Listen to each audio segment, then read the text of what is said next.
The boys took care of business tonight. Very business-like approach. Your New Jersey Devils back in action at the Rock. Preseason game number 2. The big guns came out to play. Most of the mainstay players of the big club versus the AHL version of the New York Islanders. And your New Jersey Devils come out and lay the smacketh down, beating the New York Islanders, or you want to call them the Bridgeport Sound Tigers, their AHL club, by a score of 6-2 in impressive fashion. Lots to get to. Welcome back, Devils fans. It is your host, Ace, here on Running with the Devils, where we are talking New Jersey Devils hockey all year long. Please hit that subscribe button, smash the like, share with a friend. Thank you very much. And wow, the big guns came out, and the big guns performed for the most part. I'm not going to get too excited about it. Obviously, you rather win games than lose. But good game. Good game for the boys. Getting some of that summer rust off. We waste no time here, and we immediately get to the goals. My man, Dougie Hamilton, guys. I've defended this man. I've taken arrows and bullets and stab wounds defending this man, as a lot of you have relentlessly attacked him, mostly because of his $9 million contract, and I sort of get it. But in the end, guys, this hockey club is much better with Dougie Hamilton than without, and I do believe we may see the return of the Dougie Bomb. Oh, that Dougie Bomb may be back. I'm hoping that there was still maybe a little lingering issue from his injury last year, which is why we didn't see the bomb too much, but it certainly looked like it was back in that first period. Dougie on the power play gives the Devils the 1-0 lead. Islanders tied up late in the first. I believe it may have been on their first shot on goal. I want to say at one point it was like 15 shots to nothing or something. I mean, we were just dominating them. But the first shot on goal gets past Markey on the Islanders power play. 1-1 after 1. Markey's night is over. Romanov, the PTO goalie, comes in for the second and third. We get to the second, and my man Nico, the captain, El Capitan, gives the Devils a 2-1 lead, assisted by Bratter and Jack Hughes, his second assist on the night. New Jersey Devil Connor Brown gets on the board in that second frame from Palat and Dillon, gives the Devils a 3-1 lead. And then Mercer, Dawson Mercer. What a story young Dawson Mercer has been. Another guy that I've defended against many of you. I do believe you need guys like Dawson Mercer in your lineup to win cups. He's a Swiss Army knife, or if your fits, maybe a Swiss jackknife. Could do everything pretty well. Dawson tees one up, gives the Devils the 4-1 lead, assisted by Timo and Dougie with his second point on the evening. Devils up 4-1 after 2. We go to the third, and Ethan Edwards, after a review, the puck crossed the line and the goalie swept it back. It was pretty close, but eventually they reviewed it, correctly called it a goal. Devils up 5-1 on Edwards' goal from Glendening and Brett Pesce. And then we get another new Devil, Evgeny Dodonov, on the power play. Gives the Devils a 6-1 lead from Shimo Nemitz and Timo Meier. Islanders get one mid-third period on the power play to cut the lead to 6-2. And that is how the game would end. Your New Jersey Devils just laying the smackdown. I did think it was a kind of a quiet night for Jack. Sort of. I mean, he had his assists, but you didn't see, any of the vintage Jack Hughes I was hoping to see. But, it's only game 1. First game back. He hasn't played in, 6 months. Trying to get his legs under him. We look at the Devils' stats from the game. Let me see what jumps out here. Nico with 5 shots. You'd like to see Nico shooting. Connor Brown had 3 shots. Timo, 2 shots and a block. Hallinan, 2 shots and 6 hits. Heavier, edgier, more violent. Bratter had 3 shots. Gritsuk with 2 shots. Juho Lamico, 2 shots and 2 hits. Jack Hughes with his 2 assists. Dawson Mercer, goal and an assist, and a hit. And a hit. And a hit, but Timo with 2 points from 2 assists. Jack with 2 assists for 2 points. And then Mercer, 1 each for 2 points. We go to the D. Dougie Hamilton, guys. Phew, look at that. 7 shots and 2 blocks. Love to see it. Shimo Nemitz picks up an assist, 2 shots and a block. Siegs with 2 shots, a block, 3 hits. And Ethan Edwards, what a story. I do believe this kid is becoming. I told you guys he was on my radar from development camp. He looked good in development camp. He looked good everywhere we've seen him. He's one to watch. He really is. I'll get to him a little bit more in a little bit. But he picks up a goal to go with his 2 blocks and 4 hits. Nice little outing for this New Jersey Devils team. Lots to be excited about. We get to the 3 stars. The 3rd star, Ethan Edwards with a goal. Love to see it. Dawson Mercer, a goal and assist for 2 points is good for the 2nd star. And the 1st star of the game, number 7, Dougie Hamilton, a goal and assist for 2 points. You love to see it. Dougie Hamilton. What a game for Dougie. And I think he's here for the season, guys. I think you need to accept it. I think it is the right move while we try to kind of figure out going forward what we're going to see. Oh, we have a super. Thank you very much, Bobby. What's up, Ace? I thought the boys looked good. Passes look crisp, and most passed, they all looked fluid. The 3rd line of plot, Glendening and Brown looked like a dominating force. I also thought Romanov looked solid. Wave Dawes. Thanks a lot, Bobby. Really appreciate it. Yeah, I mean, it looked good. It's just hard for me to get excited about it because this was basically our NHL club against the Islanders AHL club. So it is hard for me to put too much stock into it or to get too excited over it. I mean, obviously you want to see them do well and great, but hopefully they could replicate this kind of success in the regular season. But so far, so good for the big guns. I think it was a great start. And Romanov, I don't think they're going to waive Dawes, but who knows? I mean, Dawes is a very interesting case, and that period he had was super rough the other day. But it's preseason. The team didn't play great in front of him. I don't know. It's an interesting thing to keep an eye on, but thank you very much, Bobby. Really appreciate it. And let me get to some of your other comments here. All right, what is it? 10. All right, let me see. 4 Devils says Jack was not hurt, so that's good. Yeah, obviously no injury. Although we didn't escape completely injury-free. Ethan Edwards, I think, blocked a shot, and I watched him go down the tunnel, and he basically collapsed. He did not come out when he was named one of the stars of the game. Hopefully nothing major with him because he is, I think, a stud in the making. And if I'm being honest, if somehow Luke Hughes holdout goes into the regular season, which at this point, I mean, I'm tired of talking about Luke in this contract. Like, I am getting kind of fed up with it. If somehow Luke holds out into the regular season, the spot that I think most people just assumed was going to go to Seamus Casey, at this point, I think it might, assuming he's not injured, I think Ethan Edwards may have stolen his spot. That is how good I think Ethan Edwards is. I do not think his offensive upside is as high as Casey's, but in terms of a two-way defenseman who could play strong in the D zone, push guys off pucks, separate your man from the puck, throw the boom, this kid does it all. I think he has great vision. He's a pretty good skater. In my opinion, I think in the past couple of weeks, we may have seen Ethan Edwards leapfrog Seamus Casey on the defensive depth chart. I think that might be happening before our eyes, which kind of opens a whole nother world of possibilities. Lots of stuff, but interesting scenario here with Edwards, and hopefully he's not injured too badly. Luke says, good showing. Still need Luke signed in a real 3C. Glass was caved in last game. Real shame they won't get McLeod back. And the McLeod stuff's old news. It's over, guys. I told you guys from months ago the Devils won't even consider it. And then someone with the team confirmed it.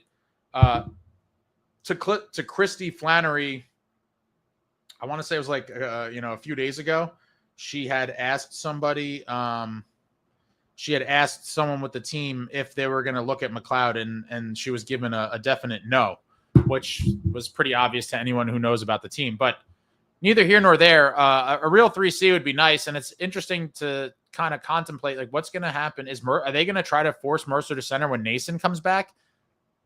All things to keep an eye on. But SST says Jack had a good game. He's won a face-off. Oh boy, John Fay. I know it's preseason, but that's what I call a good 60 minutes. A good 60 minutes indeed. There's no reason why this shouldn't be possible when regular season starts. I know it's a big difference between preseason and an AHL squad versus an NHL squad, but we should be able to do this no matter what.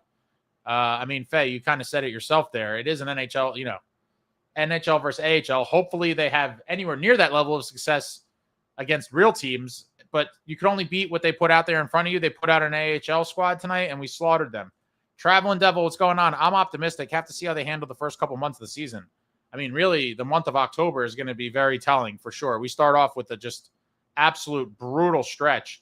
Ethan says, let's see if we beat the Sharks this year. Yeah, hopefully. As all of you know, we have had a lot of difficulty with bottom feeders over the last couple of years, and we've squandered lots of points. That trend absolutely cannot continue, nor can the trend of struggling in the second game of back-to-backs continue. We have been god-awful. They got to figure out what it is, and they got to come out flying in that second game. Can't just lose every second game of back-to-backs because we have a ton of them again this year.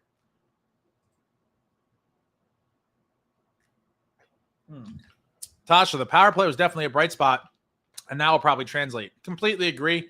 We know our top-end talent is lethal and amongst the best in the league. We had a great power play and penalty kill last year. I don't see any reason why our power play would not be towards the top of the league once again this year. We just have too much firepower for it to not be. Michael, what a difference an NHL D-core makes in game flow. Absolutely. Tasha, Edwards looked great and pretty comfortable. Definitely not out of place. Hopefully the injury's in bed. Yeah, I mean, he's been an exciting kind of story, I would say, through camp and the preseason.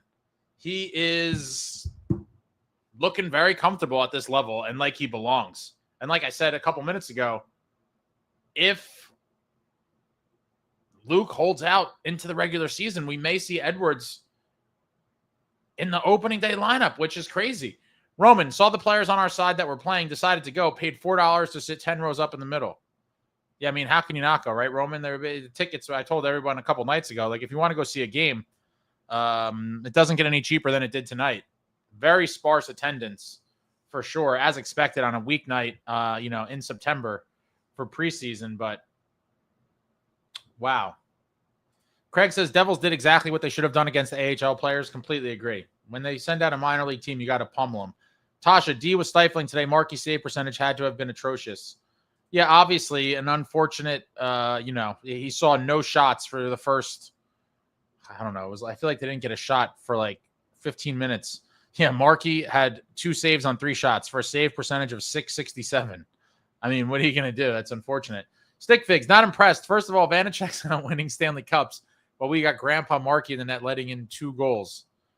Well, he let in 1. Furthermore,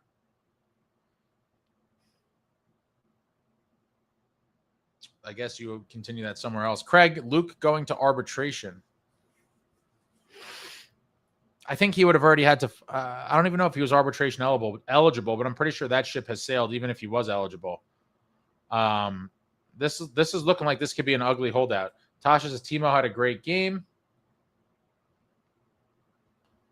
Justin says, told you Brown was a good signing. Yeah, I like it, but I mean, let's not start lighting fireworks off yet, guys. It was a preseason game against an AHL team, but he does look like Connor Brown definitely has the jets. Love to see guys turn on the burners and just fly up the ice. Connor Brown definitely has that. Connor Brown was way faster than I thought. He looked great. Definitely excited for him and Palat weren't bad together. John Fay, both Brown and Dadonov looked extremely good from my part. Stick Figs, those summer classes at the Douglas School of One-Timers have been paying off. Yeah, we were teeing them up all night, it seemed. Mercer's was a beautiful blast. And I've talked about this in the past. At the end of every warm-up, the final, I want to say it's about with a minute and a half left in warm-ups, when most guys are off the ice already, Jack and Mercer have a thing where they pass pucks across the ice to each other and hammer one-timers. And they've been doing this for at least the past couple years, I would say. And yeah, it's just kind of like muscle memory, just teeing up one-timers. And you saw it on the power play. Mercer just ripped it. Beautiful shot. Mark, Jack and Jesper have such amazing chemistry there. One and the same. It's going to be such a crazy year for these two. Hopefully they can stay healthy. Peanut butter and jelly. both ridiculously skilled offensive players, and the sky is the limit. I'm curious to see if Dadonov is able to play with them all year.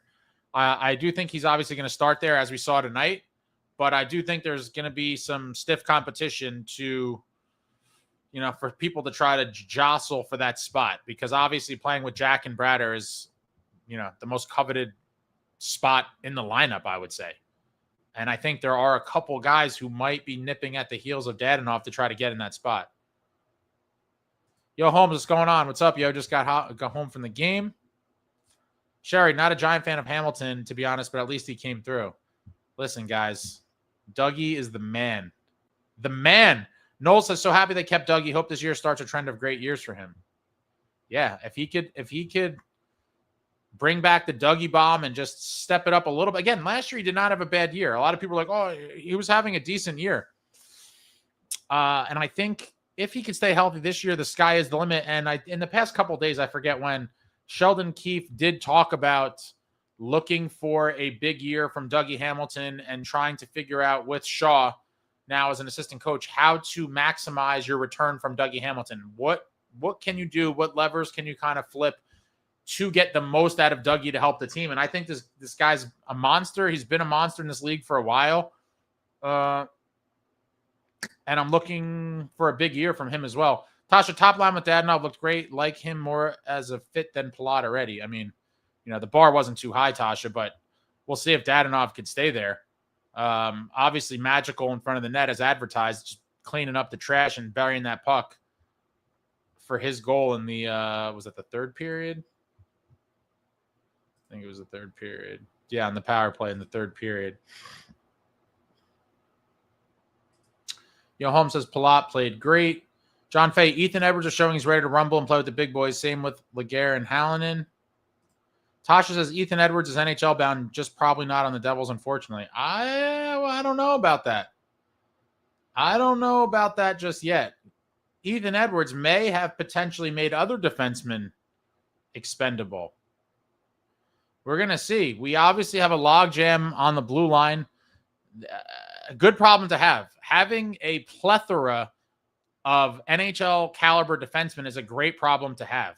Now, hopefully at some point, Fitz finds a way to trade some of them for forward help, you would like to think. But as it stands right now, we're all just waiting to see if Luke ever signs. But my God, what a saga that's become. The Luke Hughes contract drama, I did not see turning into this soap opera. I did not think we would now be talking on a post-game live after the second preseason game where this kid still doesn't have a deal. And there's reports every day. I can't even follow it anymore. I think someone came out with something this afternoon or last night that was reported. It was like, oh, they're still working on it, but they're still kind of far apart. And supposedly they both want a long-term deal. So it's not the years that's the sticking point, that it's the average annual value. Man, I don't know. I've been talking to a lot of people about this. Some of my Devils fan friends have texted me, and some knowledgeable people. Shout out to Matt. Matt texted me earlier tonight, as well as some of my other buddies. And depending on what comes out of this, and again, I'm very pro player. I've told all you guys this. I am very pro player, but I'm also very pro team. And I do think there is a place or a range of money where it's like, a decent or fair deal for both the team and the player. And I think that's kind of where you want to be. I think people have been speculating now. And again, I don't know if this is based on anything other than just, people's minds, or if there's any concrete information behind this. But I was seeing some things where people were talking about Luke and his agent looking for over 10. And if that's the case, I will say, I would, in that scenario, probably judge Luke pretty hard personally, if that is kind of the line in the sand. But we'll see where this all goes. What a winding road with the whole Luke contract thing. Tasha said, glad Hamilton had a good game. He deserves to quiet the haters. Trolling in paradise. If the Devils make the playoffs again this coming spring, they might end up ousted in the first round again by the Hurricanes. It's obviously always possible. SST, 70% of games Markstrom starts, he allows a goal on the first shot. It's definitely not 70%. That's ridiculous. But that is a thing that happens, unfortunately. Michael, the plot, Glendenning Brown line looks solid as hell. Could be a good third, fourth line for the season. For sure. For sure. We need all the help we could get. All the help we could get. From anywhere. Need to find some chemistry. Traveling Devil Hamilton isn't such an issue to where he needs to go ASAP. He can stick around until Quinn's arrival. Yeah, the whole Quinn thing. Very interesting to see how that develops. Oh, my man Amagi. Thank you, sir. Pier Club ribeye was a little cold. Season's over. Thanks a lot, Amagi. Appreciate it. I had several things that were kind of not, listen, I think the concessions are still in preseason form as well. I hope they elevate their game because I had a lot of things that were less than stellar. I'm not expecting perfection, but I don't want cold-ass chicken fingers or cold ribeye.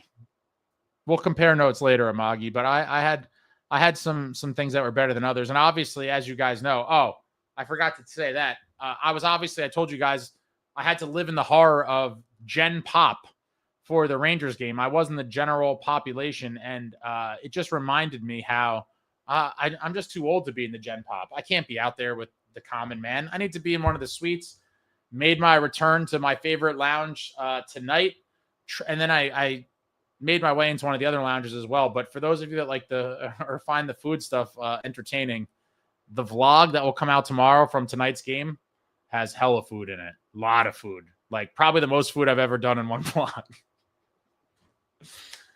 Oh, man. I got rid of the Rangers blue. I don't know what the hell happened. This thing has a mind of its own. It's like sabotage. It resets every night. Jason said, it looked like Dougie's clapper might be back. That'd be exciting. If the Dougie bomb is back, it would be phenomenal. Roman Checkmonic, Dawes is good because he will come up and be good for 4 games before he's mediocre. Good call up. We're going to see what happens to him. Yo, Holmes, I was cheering Romanov all night. Had no idea who he was, but I was all in all night. Yeah, he looked pretty good. Tasha says Edwards is better than Casey. I said what I said. I think he might be. And it's crazy, but Edwards is solid, man. And I've liked him for a while. I've talked about him plenty of times in the past couple of weeks. He stood out to me a couple years ago at development camp. And then again this year in development camp, I talked about him. He looked great in the Prospects Challenge. And here he is really, really putting himself on the map in the preseason. And it would really suck if this injury turns out to be anything because, as many of you know, Edwards was one of the guys I was the most excited about heading into the Prospects Challenge, along with Lenny Haminaho and Shane LaChance. And both of those dudes got hurt in Buffalo, and I was super jacked to see them in the preseason. I don't even know if anyone's even asked about them. It's like they're the forgotten about guys. They were 2 guys looking to force their way onto the roster with solid training camp and preseason, and they both got injured in Buffalo. It's like, what the hell? It's completely terrible. Jason says, I really want to know how much Luke's asking for. Oh, we all do. We all do. It'd be phenomenal to know. Bobby, and Lamico looks like shit. Can we get rid of him? Is he signed or on a PTO? He does nothing for me. Super early. I do think that they think he's a guy who could potentially be in the mix for 4C. He is signed. He is certainly signed. Yo, Holmes says, Edwards ain't that great, bro. I'm going to disagree. I'm not saying he's like, he's amazing right now, but he looks very promising. I'm not saying he's the greatest player ever, but I do think he's solid and very promising. Tasha, Fitz finished Lamico out of the Swiss leagues and signed him to league minimum. Yep. Stickfix says, Daddy Nav with his first goals in red and black. Yep. Jay Snow says, I don't know. We got to see Edwards play versus an NHL team before he jumps Casey. I just think his defensive zone play and his physicality and size and all that kind of leapfrogs Casey already. I could be wrong, but even if Edwards kind of comes back down to life a little bit versus NHL guys, like I said, the physicality is not going to change. The D zone play, he's pretty impressive, man. He really is. Sherry says, Dougie better be good for the season. Time will tell. I'm hoping he is. Roman, we don't need Luke that bad. His strengths are not a weakness of ours. He just makes us slightly better, very replaceable short term. I mean, if I'm being honest, I completely agree. Like, if this becomes a thing, I mean, it's not going to happen. But if he really is demanding like $10 million, I would say to hell with all of it. The plan for all three of your brothers being here is out the window, and I'd ship his ass. If the 10 million is the real number, I wouldn't even care. It's not going to happen. But this situation really can continue on and just have a lot of rippling effects, in my opinion. Cleo Gritsuk had good chances to score. I started cursing. Yeah, Grits obviously not playing with the same caliber of line mates he did in the first game, but he was still creating a little bit. Sherry says, Ace, you're 10. Yeah, a couple beach days. I'm outside a lot, doing some long walks, messing around with the kiddies.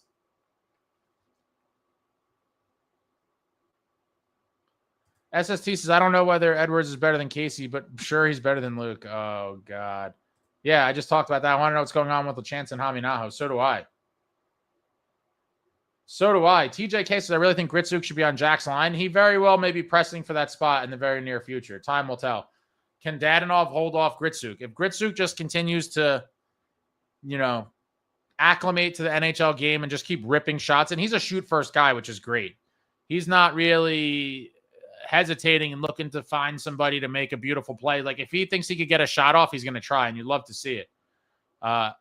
And that very well may be a perfect complementary piece to peanut butter and jelly. Could Grits plus peanut butter and jelly be one of the best lines in the league? Time will tell, but I am certainly hoping that Gritsuk just continues to go on a tear. Ritter Engine says, Luke is dead to me. Jay Snow, I'm still worried about Nemitz. Worried about what?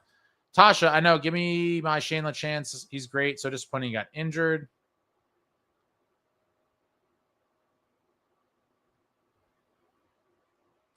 Nico is king. What's going on? Sup, Ace? Got to say how I liked how the Palat, Brown, Glendenning line played. They looked pretty good. I mean, pretty much everyone looked good for the most part. Cleo, my Ranger friend started talking smack. I told watch what Hughes, your daddy, do to your team in March if he stays healthy.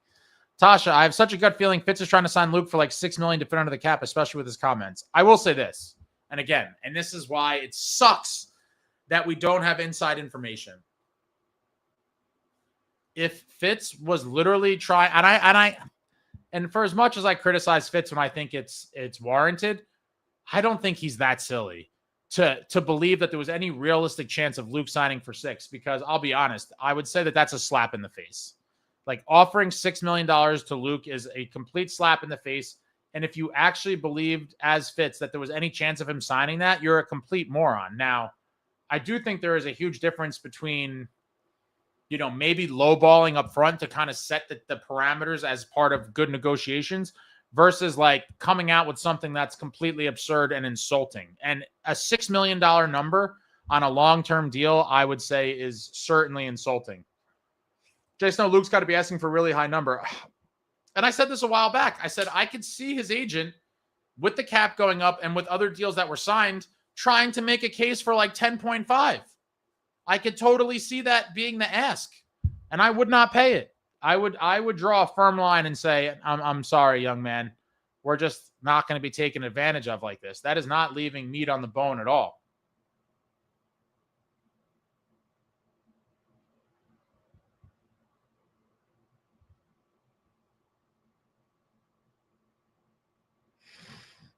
Nico, the fact it's been 3 months and Luke's still not signed is inexcusable. I can't give Fitz the benefit of the doubt anymore. And this is why I wish that people just put out more information, right? Because in the end, here's the thing. We don't know what's going on behind closed doors. So if somehow Fitz realistically offered $6 million, like, he's an idiot and it is his fault. However, if after they're going back and forth, Luke's camp came back and they're like, the absolute bottom line number for us, and we're not dropping below it, we are prepared to sit out the whole season, which would be crazy, by the way, I'm making up a number, but let's say they say 10.25. And they're like, that's it. That's as low as it's going to go. Send the deal or we sit out the whole year. Then I would say it's not Fitz's fault. That is complete greed and nonsense if that's the case. Now, we don't know. I do think a great number is like that, 8.5 to 9 to me is a good deal for Luke, and it's a good deal for the team. A wise man, I forget who, once said, I believe the quote, or maybe I'm paraphrasing, is that the best deals are when both parties leave dissatisfied. And I would say at around 8.5, 8.75, that even might be a little more than Fitz wanted to pay. So he would leave slightly dissatisfied. And it's probably at least a little bit less than Luke's camp was looking for. So they would also leave dissatisfied. But could something like that 8.75-ish, 9 million be the common ground where it is a good deal and both parties leave dissatisfied because Fitz thought he should have got it a little cheaper and maybe Luke would think he got shortchanged a little bit. But either way, until we know the actual numbers, it's hard to know who to blame for this. It really is. Husky Unchained, we need to give Grits every opportunity to thrive. Fourth line ain't that, in my opinion. Would love to see him in the top 6. I do think, and I don't want to jinx the kid, and I don't want to set unrealistic expectations, but in the end, from what the little bit we've seen thus far, it certainly seems to me that he could have top 6 potential in the very near future. Now, the very near future could be, game 1 of the regular season, could be game 7, it could be game 20. I don't know. But I will tell you, obviously, as I've said from a few months ago, that Gritsuk was essentially a lock to make the team. And I thought he would start in the bottom 6, and that seems like where he's starting now, with the potential on the upside to play his way into the top 6. And if he does, that would be great. That would be great.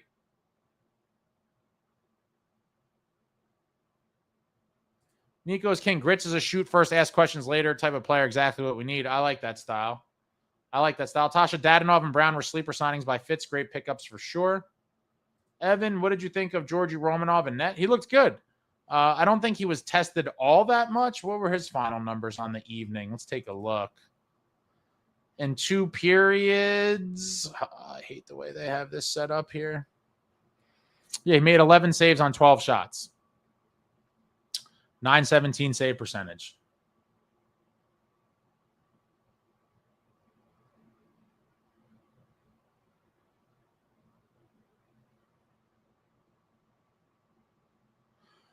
Yo, Holmes, Dadanov in his role did exactly what he was supposed to do, earned his money behind the net.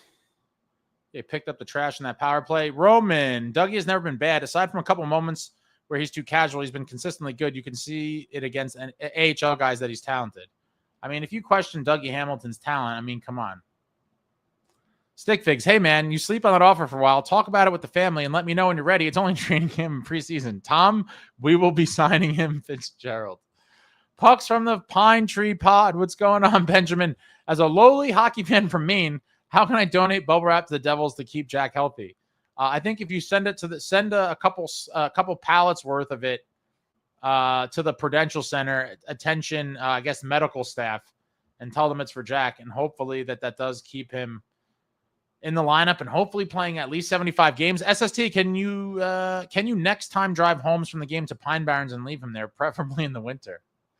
What do you know about the Pine Barrens, SST? Would you learn about that from Sopranos?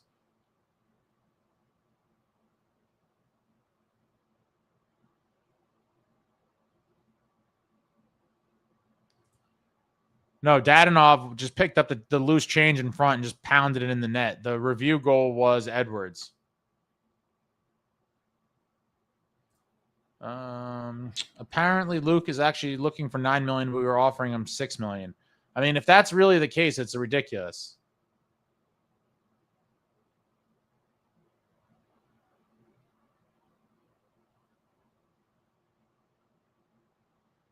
Cher LeBron said that today. Roman, we have a plethora of puck-moving defensemen, which is more redundant than helpful. A trade for a forward has to happen eventually, or we're just running the value off of these D prospects like Sheamus. Completely agree. We have so many defensemen. It's time to put one on the block towards forward help. Package it up with picks. The time to win is now. No one cares about the future being bright. The right now has to be bright. Tasha says if it's 9 mil, Fitz should just give him the money, dump a lot. I mean, in the end, if the final number after severe haggling back and forth and holding out through camp is $9 million, I would pay the $9 million. I think anything over that would leave a little bit of a bad taste in my mouth, and especially if they want to reunite all three Hughes brothers in New Jersey, you got to leave meat on the bone for sure. And Quinn would have to as well when he's a free agent. If Luke thinks he's going to get over $10 million, I mean, we have guys that are due, they're going to have to be getting paid. Obviously, there's a looming Nico hopeful extension soon. When his contract is up, that's not going to be cheap. Nemitz is going to get a mega payday. Like maybe he becomes a casualty of all this. There's so many things kind of lurking in the background. And if all three Hughes brothers do want to play here, it starts with Luke leaving meat on the bone and getting this deal done. And Quinn would have to do the same. Because if you're looking for top dollar, go find it somewhere else.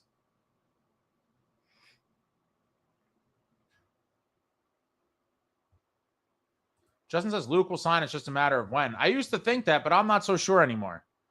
I never would have thought we would be here now, almost a week after camp opened through 2 preseason games and still not have a deal. And it doesn't seem like it's any closer than it was a week ago.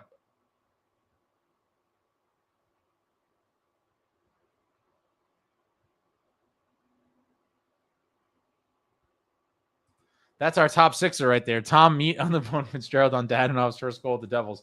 Yo, Holmes, I've been asking everyone, what is Dev scoring? Booze face.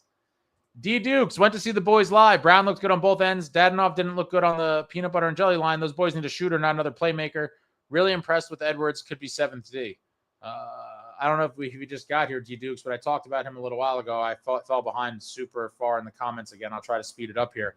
I think Edwards could be on the team. If I'm Edwards, I'm like sitting home and I'm like, don't sign, Luke. You're worth so much more, baby. Don't let this team stiff you. You don't take that money. You hold out, because that spot very well could be his spot.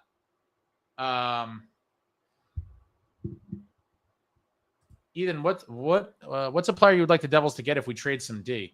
I mean, it's all pipe dreams at the moment for a variety of reasons. The main one being cap space. But a big power winger to play with Jack and Bratter would be my number one want. Good to see we got the blue chat bubble out of here. Jay Snow, all stadium food is cheeks. For the most part, the suites have some decent stuff. But, it's arena food. I mean, you have to have realistic expectations. Sherry says, if Luke's looking for more than $10 million, not happening, and I love Lukey, Luke. Yeah. It's crazy. Who knows what these people want anymore. Krungs, join us in the Pure Club. You know how to snag the cheap tickets for sure. I do like the Pure Club as well. Very nice experience up there. Jay Snow, look at Ace Gen Pop. I thought you were a hardcore fan hanging out with the common man. Listen, man, I'm really not bougie in life at all. At all. Except if people call the sweet seats bougie, then call me bougie, baby. I do not want to be fighting people and waiting in crazy lines to go to the bathroom and waiting in ridiculous lines of the whole intermission to pay $23 for a shitty chicken sandwich. I'm sorry, guys. I'm too old and have had too many things happen in life to be dealing with that. I can't be with the Gen Pop. Can't do it. Yo Holmes says, I always prefer Gen Pop for the games. Got to be with the people. In the suite that I like the best, the seats are in the lower level. They're not like, you're not like, boxed in any way. Your seats are with everybody, but when you want to feast, you kind of have you have a little space to maneuver. Maria, saw you with ice cream. What's up, Maria? Oh, I definitely ate a lot of ice cream. I definitely ate a lot of that Carvel. Krung says Gen Pop.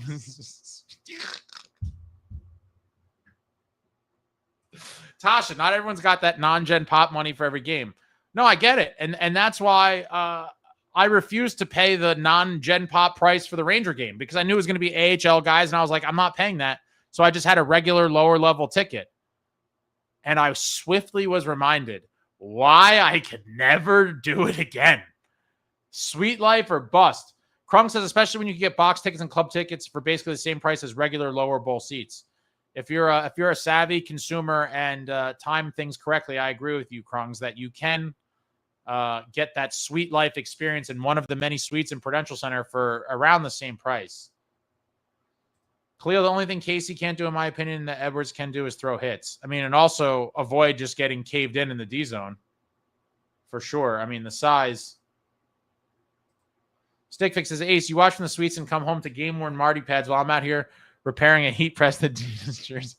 Yo, you're young, man. Listen, I'm old, bro. You'll eventually you'll be in the suites too, Stick Figs. You'll make it. You'll eventually get there. I think Edwards makes the team if Luke holds out into the regular season. All right, I got to speed this up here. Tasha, Edwards is better defensively and physically than Casey. Casey in the playoffs was just a hard watch.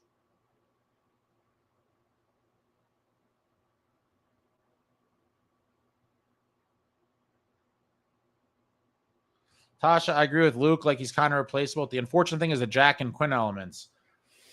I mean, at this point, if he really is asking for like a ridiculous amount of money, I would just tell him, like, then you guys don't want to play together too badly, and I'd blow the whole damn thing up. I really would. I don't think they would have the audacity to do it, but I certainly would. I wouldn't, let this family essentially hijack the franchise. And a lot of people already kind of have that feeling. I don't yet, but depending on how things go, I certainly could get there.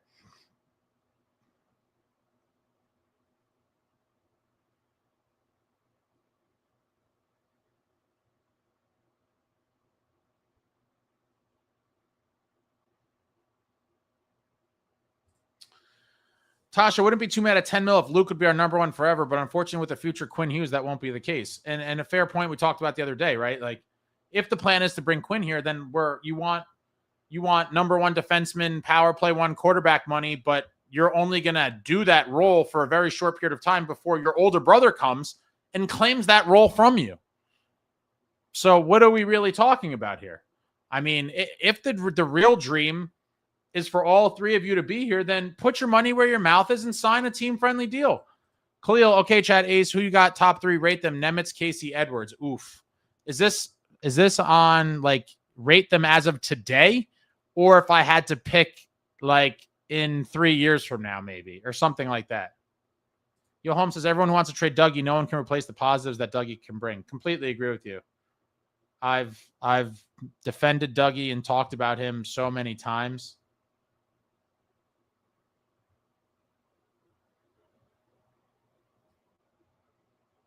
James says, I have a feeling Luke will not be on the opening night roster. That would be completely insane.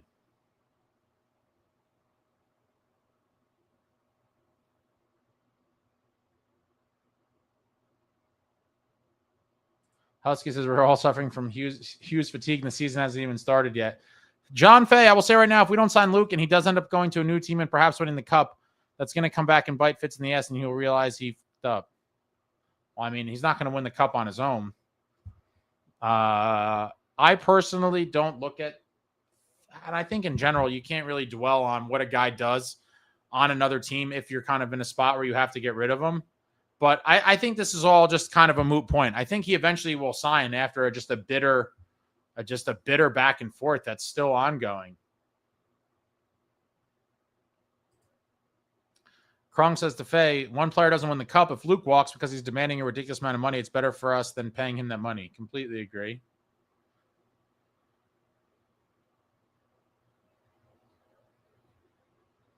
Justin says, I think Palat is here for the whole year. I think so as well. Bob, Palat actually looked really good tonight. Really good connection with Brown. Yo, Holmes, Ace, hockey's a gentleman's game. You do not leak contract negotiations to the media in hopes to spin the argument. Well, I'll tell you this. That may have been the case years ago, Yo, Holmes, but people are playing games through the media constantly now. And I do believe it's a constant chess match involving insiders and media and whatever else, and who's saying what to get the narrative to look like this and that, and pressure on players or pressure on GMs. I think it's a lot of gamesmanship in a lot of scenarios throughout hockey. I don't know. I'm not going to say that I think that's what's happening here per se, but I do think that is kind of a common practice with GMs, agents, etc., kind of using people as their mouthpiece to kind of form narratives and shape public opinion. D Dukes, Luke, who should not be getting more than Brock Faber, who's making 7 times 8.5. But again, D Dukes, what you're forgetting, Brock Faber signed that deal in the old cap era. With the cap up and projected to consistently keep going up, that is the main source of all these guys wanting crazy money now. A whole new world. Justin Smith, a random Rangers suck. Gotta love it.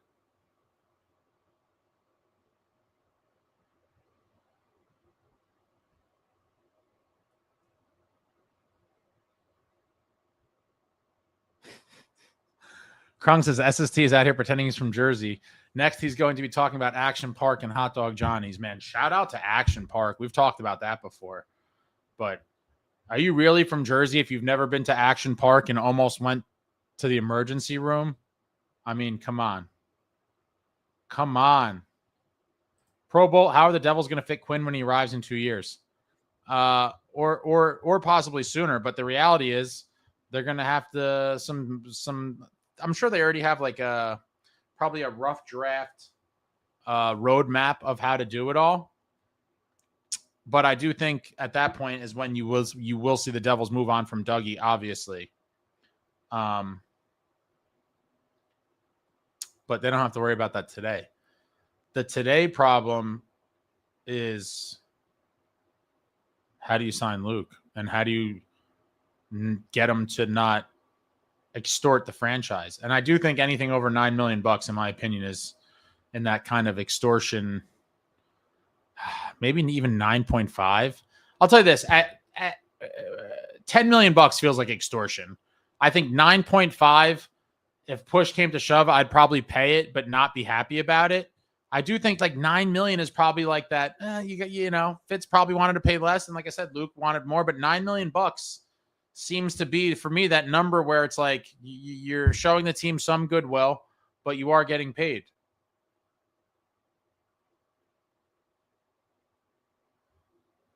Tasha, honestly, if Fitz doesn't do that blockbuster trade this next season at the deadline, including a D prospect for a top 6 winger, Fitz might have to go. Where's the cap space coming from? You would have to do some other things too. Jay Snow, Luke could miss the entire preseason at this point. I mean, what is even left? That split squad day? I'm not at this point.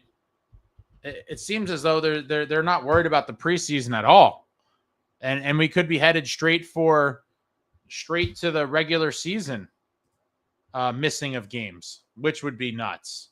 I mean, I'm trying to think, when was the last time that even happened? I think it's been quite some time since we've seen a player hold out into the regular season. I think it's been a while. Wait, that's what I was doing. Getting to the preseason here. Yeah, so we got Friday at the Islanders. And then we have the split squad game on Sunday, and they're both at 3:00, which sucks. It would have been really awesome if one of them was at 3 and like one was at 7, where at least could have watched both of them. The Washington one is playing Washington at the Rock, and then the other half of whatever team they come up with is going to be playing Ottawa in Quebec. Yeah, I don't like the split squad stuff. We'll see how that all goes. I'm trying to catch up here.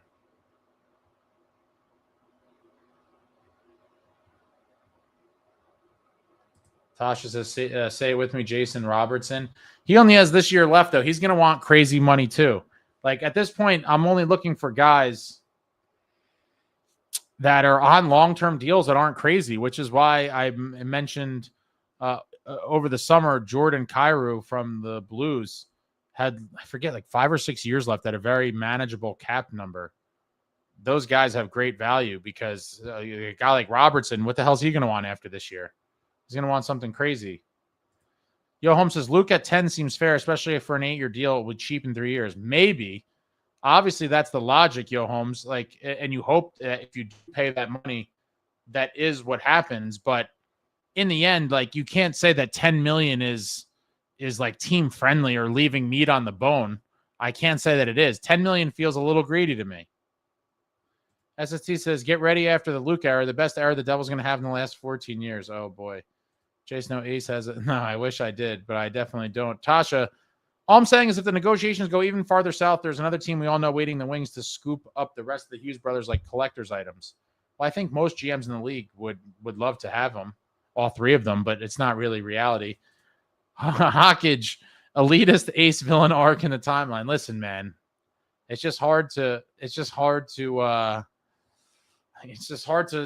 survive out there on the concourse. It's like Hunger Games.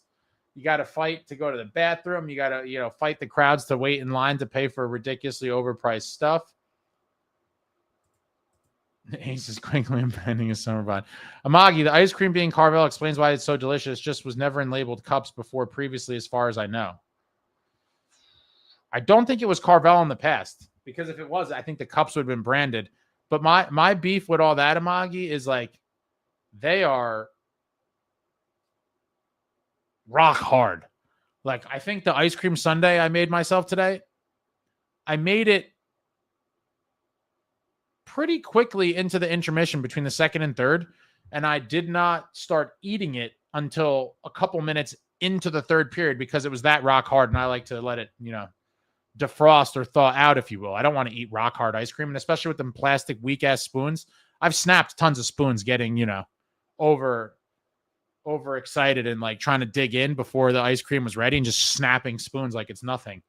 But it was a good 20 to 25 minute thaw out process. Yo, Holmes. Okay, Ace, you're talking about club seats as opposed to suite seats. I like club. Suited seats. Oh yeah, all right. So my bad. I just used the word suites. I don't know. I guess like an old school word, and people just assume. Yeah, I don't mean the actual suite level. I do agree with you that it's kind of secluded and you're kind of, you're in your own little glass box. I don't like that either. I like to be amongst the people for sure. And so I do mean clubs. So literal, yo, Holmes. Club seats. Justin, show Ace some love. Smash the like button. Thanks. Smash the button for your boy. And your New Jersey Devils victory here tonight. Maria, go big or go home. Completely agree. Tasha, unfortunately, I'm a recurring resident of the lower rows in the hundreds most of the time. That's where my seasons were years ago. I did like the 100 level. I haven't walked up to that concourse in quite some time. I always say I want to check it out, but then I get caught up doing a bunch of nonsense.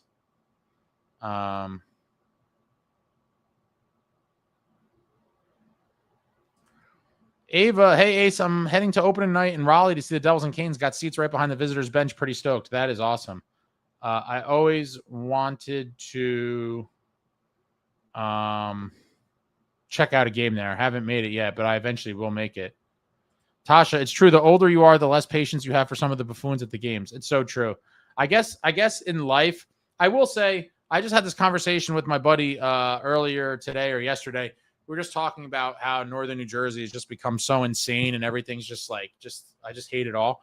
And he was like, oh, it's because you're getting old. And I said, well, I think it's a combination of getting old, but also the sign of the times.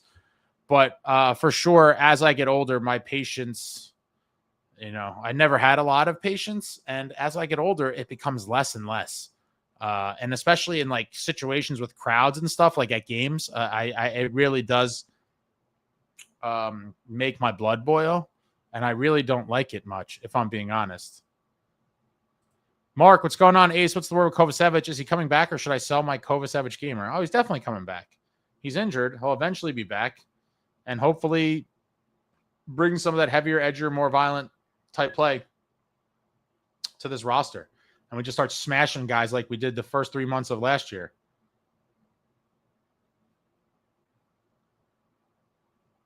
Jay Snow, say we give Luke $8 million. We only have $16 million to spend next year with Markey, Cotter, Nemitz, and Grits needing deals.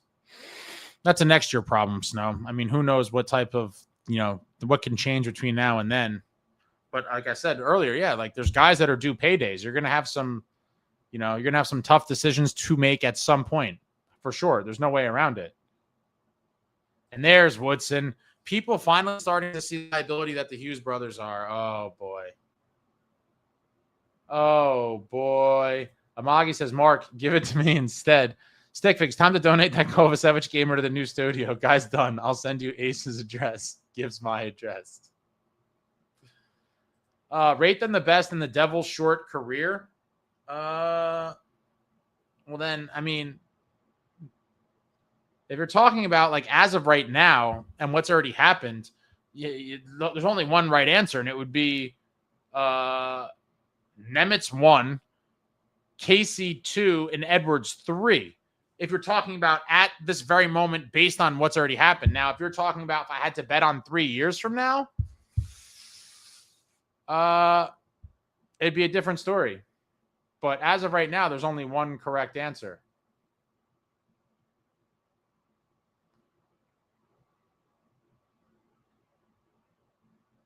Tasha, you'd honestly probably have to pay me to go watch another Canes versus Devils game. The PTSD is real, but good luck, Eva.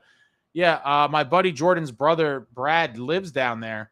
He's lived down there for a while, and he's gone to not every game, but he's gone to at least one, I think, for I don't know, however many years he's been down there. And I think he's seen like 16 or 18 games or something, and the Devils have won like 2 or 3. Their record in Raleigh is just atrocious. Absolutely atrocious. Pro Bowl, who would you trade Luke Hughes for, Ace, if it came down to it? It's not, and I hate playing these games. But any sort of power forward, a power winger would be what I'd be looking for if we were to trade him, but it's not happening. It's just not. Zachary, Ace, thoughts on the Gritsuk kid? Are you concerned with how many shots he's taking? Is he trying to find his stride with coach's system, or is that type of player who shoots and snipes? Love Gritsuk. Talked about him for a few weeks now at a minimum. And no, I want a guy like that who's just natural inclination is just to rip shots. Time and time again, we've seen guys like make the extra pass sometimes or try to set guys up, and you're like, you were in a spot to shoot. I'd rather have a guy who's trigger happy, just firing pucks from everywhere. I feel like we haven't really had a guy like that with the kind of finishing ability or shot that Gritsuk has in quite some time. And so I'm just hoping he, does whatever the coaches ask of him, is defensively responsible, hopefully plays a little bit of a more physical game than some of our other forwards, or at least the top 6 guys, and finds a home on a line somewhere where he can regularly produce and give this team some much needed goals. And I think there is a very good chance he finds his way on the top 6 at some point. I really do. He seems like he has that type of skill set. We'll see how it all develops, but so far I like him a lot. And, one day at a time.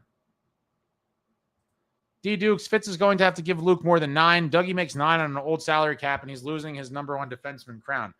But that was also an overpayment by the Devils at the time because they were looking to land a big fish in free agency. So I don't necessarily look too much at other guys' contracts. Like for months ago, people were like, oh, Luke can't make more than Jack. And I was like, that is the dumbest logic I've ever heard. Jack signed that deal like a few years ago. It totally has no relevance on Luke's contract today. But people were like, that's the bar. He can't make more than Jack. And I was like, what are you even talking about? So I kind of look at everything like that. Like, I don't care what Dougie's making. To me, it has no relevance on the Luke deal. But I get why some people go that route. But for me, it's just I can't really start to dissect things that in that way for me personally. Yo Home says throughout hockey, sure, as people play the media, but this is NJ. Ace, what were your thoughts when Need sat out? I mean, it wasn't good. Wasn't happy about it. Anytime a guy sits out, but like Lou was ruthless. Lou Lamoriello was just a complete savage. I think some players have talked about like how ruthless some of the shit that he said in like arbitration hearings were. And like, I think some guys got real hurt by it. Essentially, if you don't know arbitration, it's like the team basically shits on you and says why you're bad and you don't deserve all this money. And like a lot of guys from other teams aside from the Devils, just around the league, have told stories about like, kind of being hurt by hearing the negative things that the team's representatives, lawyers, whoever it was, would say in an effort to drive the price down of the restricted free agent.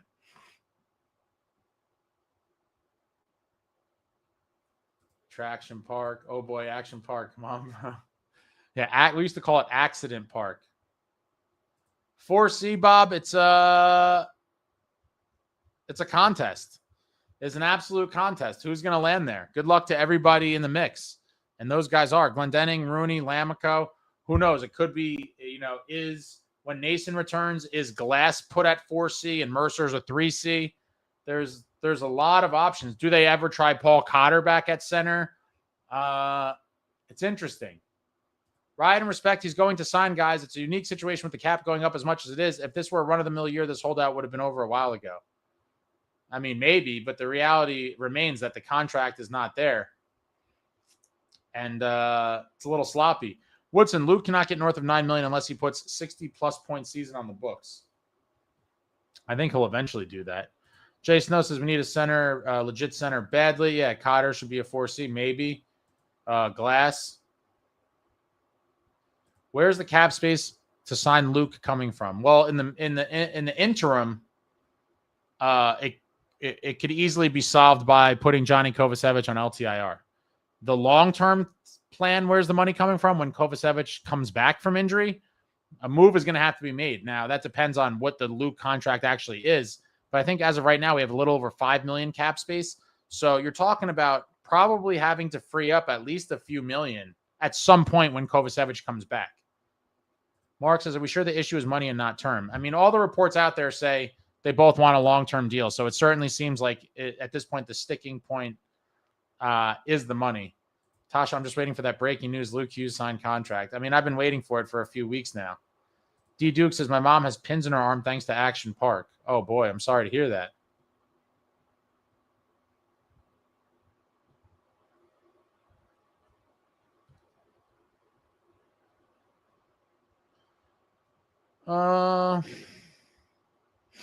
Woodson says our defense will be elite without Luke on the ice. Oh, boy.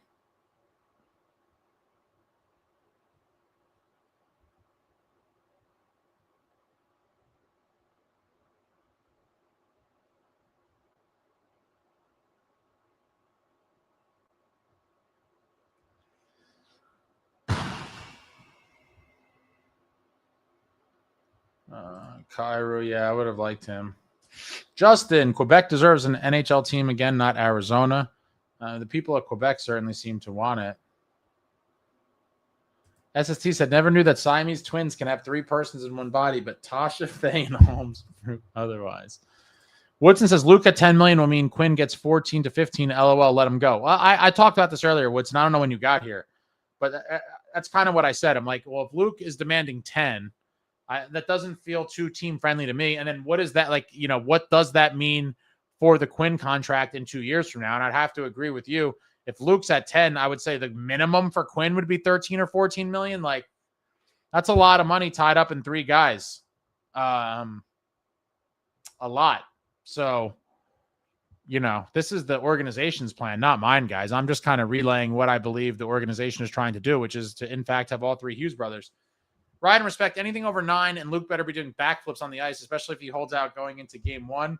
Krung says, once you guys get a taste of the clubs, you'll understand. It's true, Krungs. To experience the clubs is to love the clubs. Collect records. I got thrown out of Action Park twice. The 80s were... How do you get thrown out of Action Park?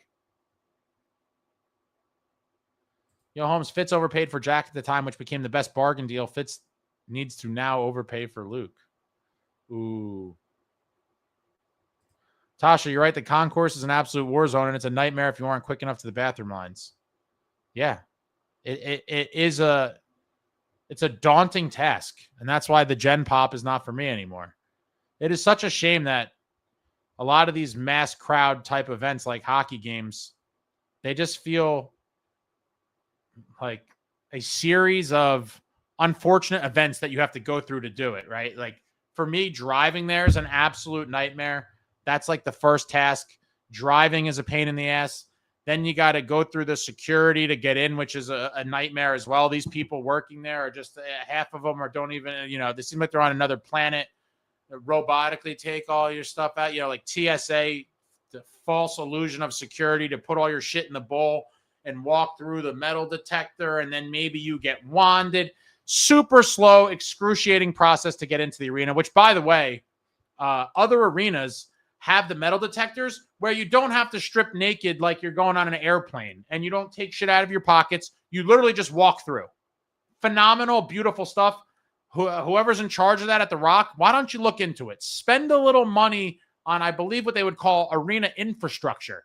Get the scanners that we could just walk through. We don't want to empty our pockets. We don't want to do this shit anymore. We're inconvenienced at every turn. We're all inconvenienced driving through Newark to get to the game. Then we got to take all the stuff out of the pockets. Then we go in the game and we got to wait in lines and tight concourses and wait in lines to buy food. It's all just a nightmare. And I will say, as I get older, I'll probably start going to less games because it is, it's just one annoying ass thing to do after another. And while I always love going to games, there is so many negatives that come with it that I do enjoy just sometimes sitting on my couch and just enjoying my own food and beverage and bathrooms right in the comfort of my own home. But I'll always love going to games for sure. But all the extra stuff I could do without. Atlanta and Arizona should never have NHL hockey again. I agree. I completely agree. Jesse, problem with the Rock is they only care about the club and suite seats. They couldn't care less about any of the other seats. I miss the days of Continental when all fans welcome and not just the rich. I mean, it certainly seems like there's an emphasis on the clubs. But even the clubs are far from great, in my opinion. I've been in better clubs in almost every arena I've ever been to. Jay Snow said, I just moved to Northern NJ. It sucks. John Fay. All right, Ace, I'm going to head out. See you Friday for the post game against the Islanders. Going to have a good night, John. Tasha, I definitely pissed off the couple enjoying their date in the row right in front of me, but what can you do when you're at a sports game? They're bound to be crazy fans. Absolutely true. Woodson says, next year problem. How's that working out for us now trying to find a top 6? Oh, I told you guys I didn't think that was ever happening. I pretty much called this off. Well, technically, I'm wrong about the offseason. I could be proven right, but I basically said from months ago, I said this offseason, we're going to get a couple bottom 6 upgrades and a Luke extension. And the bottom 6 upgrades, well, I mean, Dadonov should have been a bottom 6 upgrade. Turns out that, Fitz signed him with the hopes of him filling in on the top line, which is fine. We'll see how that goes. But yeah, Luke needs to be signed.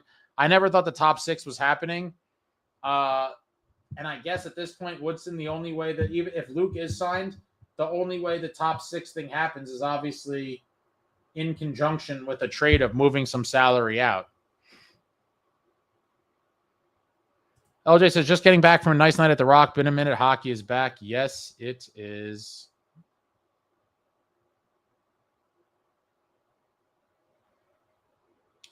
Tasha says he's going to say Tuck for Luke, who I massively disagree with. I think he's overrated and will regress this season. I don't think he will.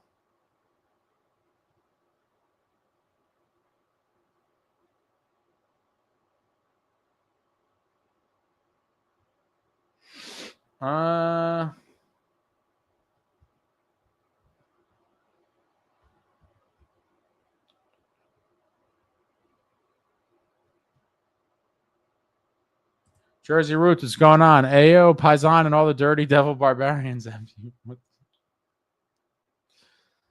Tasha, couldn't have possibly been worse than the one old lady who spent the whole game yelling, freaking out every time anyone on the Devils took a hit, screaming it was a penalty.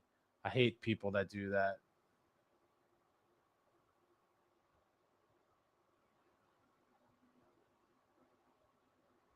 Yo, Holmes, first game I went to in Carolina was Devils Carolina round 2, game 1. Devils got smoked. Marty gave up 5 and was pulled. I took the walk of shame with the entire arena booing me out. There's nothing worse than being in enemy territory and seeing your team get their ass kicked. I've been there plenty of times with other teams besides the Devils, and it's brutal. Maria says Luke should fire his agent and have Jack negotiate.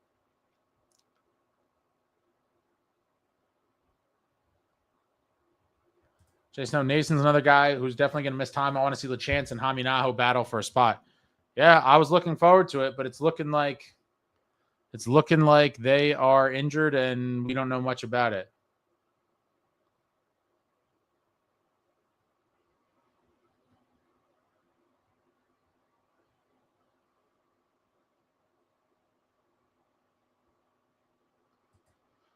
Woodson says Fitz can become GM of the century if he trades Luke for a top 6 and shows the Hughes family they don't run the organization. Never going to happen. Never going to happen. Yo, Holmes, Ace, what do you think about Timo taking offensive zone face-off like today? How many did he take? I think did he only take one? I saw the 100%. I don't recall it happening in real time. I'm going to have to look into that. Lou is always watching.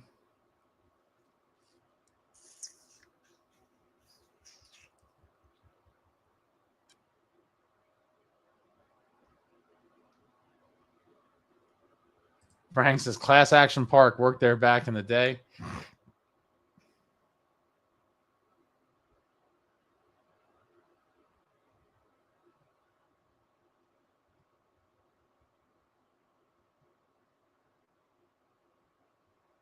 Sherry says, what's going on with Nason? I can't remember.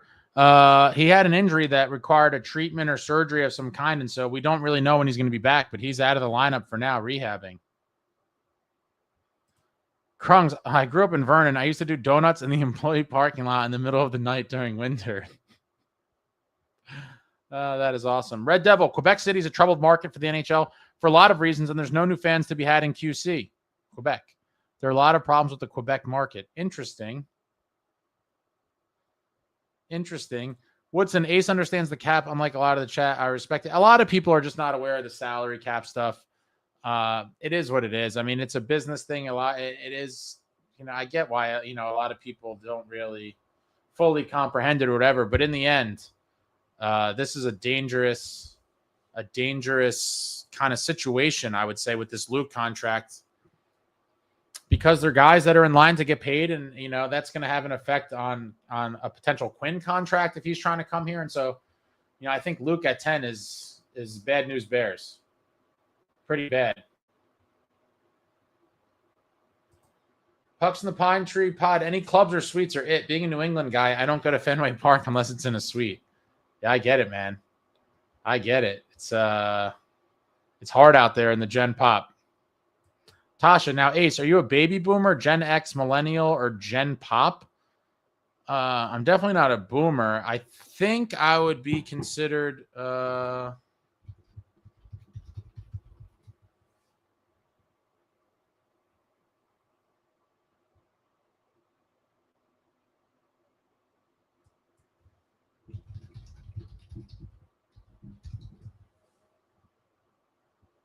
yeah, I mean, it is crazy. The Google definition of millennial is a person born between roughly 1981 and 1996, which is like, the 15-year difference is very, very different.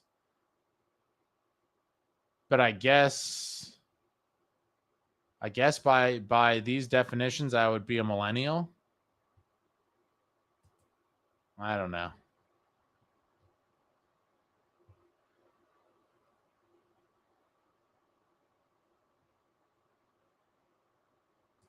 Magi says, once again, the Rock needs a bag lane and need that detector you're talking about. Getting into MSG is so much smoother with the combined space and technology they have, let alone other arenas. 1,000%. And I'm tired of, I'm not going to sugarcoat it. The fan experience at Prudential Center is absolute dog shit. And anyone who's been there will agree. There's nothing redeeming about it. The security checkpoint thing, getting in is a pain in the ass. Getting out is a nightmare. Driving there is a nightmare. Parking's a nightmare. The food's a nightmare. It's all terrible. It's all terrible, and a lot of it could be fixed. Go invest money in the scanners that you walk through. It would make people's experience 1,000 times better. 1,000 times better. Going through one at a time with these employees that don't give a shit and are moving in slow motion, poking at your belongings with a little stick when your stuff is in the bowl. It's a complete nightmare. Buy the scanners that we could walk through. We don't want to sit there and empty our pockets. It's not, 1995 called. They want their metal detectors back. Buy the current technology that other arenas have and catch up a little bit, because for a building that was once, paraded and heralded as, cutting edge and brand new and blah, blah, blah, has quickly aged and has become kind of dumpy, in my opinion. And at least the experience. The fan experience is tragic. I was wanted today. Some entrances are worse than others. It's all terrible. The fan experience, terrible.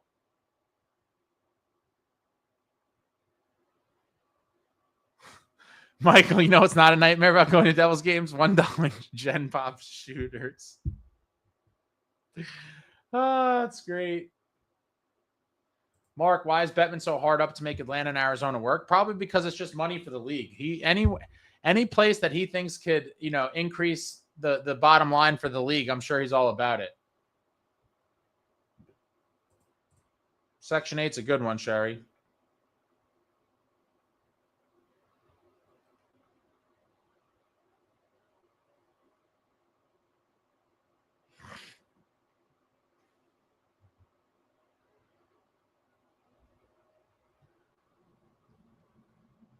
Woodson says Timo and Brad are going to have to carry this team if we are to win one playoff round. I love Jack, but can he practice faceoffs? He definitely won some faceoffs tonight. Let's see if I could see. Because I was filming a little bit for the vlog, and I remember kind of laughing to myself, where I was like, oh, my God, I have a rare video clip. It's of Jack winning a faceoff. Oh, my God. Yeah, I hate NHL's box score, but they have Jack's faceoff percentage at 23.1. I don't even know how you could end up at 23.1, honestly. Is that one at a...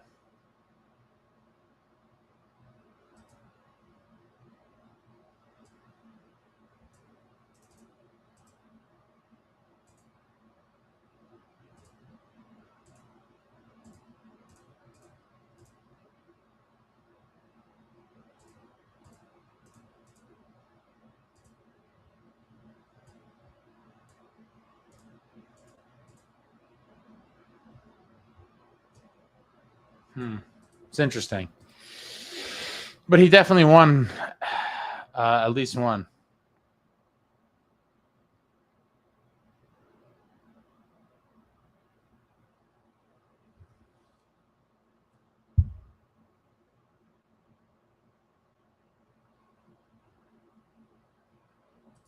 Timo took at least 3 faceoffs in the zone. Okay. I think the Devs run first one for Torek got fired too. He may have been. Tasha, I was just joking because Gen Pop sounds like one of those new generations like Gen Beta or Gen Alpha. No, it's just general population, which is all of the people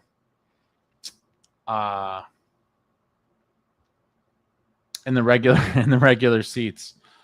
Just dealing with the concourse chaos.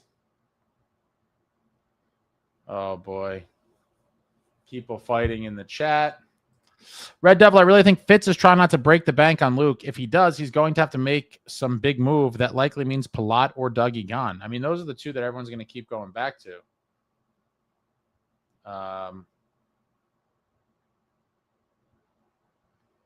But got to sign Luke first before it's even an issue. Yo, Holmes, the arena experience is total shit completely. Woodson says, I want to be safe. A strip search everyone. I'm not worried about safety at a hockey game. And it's the illusion of safety, if we're being honest. Like, it's not, Tasha, the fan experience at Pro is pretty bad. Most people should park on the streets of Newark. The parking garages are scams. Life is a scam at this point, guys. I'm just so negative about everything these days because everything is just scammy. Krunks, come on, Ace. The experience at the Rock is great. I love paying $18 for a single beer after getting thoroughly fondled by security and sitting on seats. Justin, you haven't been to other arenas, brother. He says, I think getting in any arena is a pain in the ass. No, there is other arenas that are way better. A lot of people in this very chat will attest to it, that the experience at other arenas is substantially better, including the security portion where they have the scanners that you walk through. There is no stopping. There is no emptying your pockets. There is no talking to a person in a yellow jacket. There's no one giving you attitude. There's no one touching you. There's no one wanding you. There's no one doing anything other than you just walking right on through the nicely spaced apart, mind you, the metal detectors where it's not super tight where you got to do like a pencil to walk through. Perfectly spacious. You walk through, no problem. If it lights up, someone grabs you, but most of the time it doesn't. Life goes on. As little of an interruption to the patrons as possible. Holmes says, good call. He's kind of dumpy. Khalil, I feel like Keith needs to try out other guys in the shootout instead of Hughes. Oh, completely agree. I mean, Jack's stats speak for themselves. For whatever reason, he cannot finish in the shootout. And hopefully we have we find a good shootout lineup for when we need it.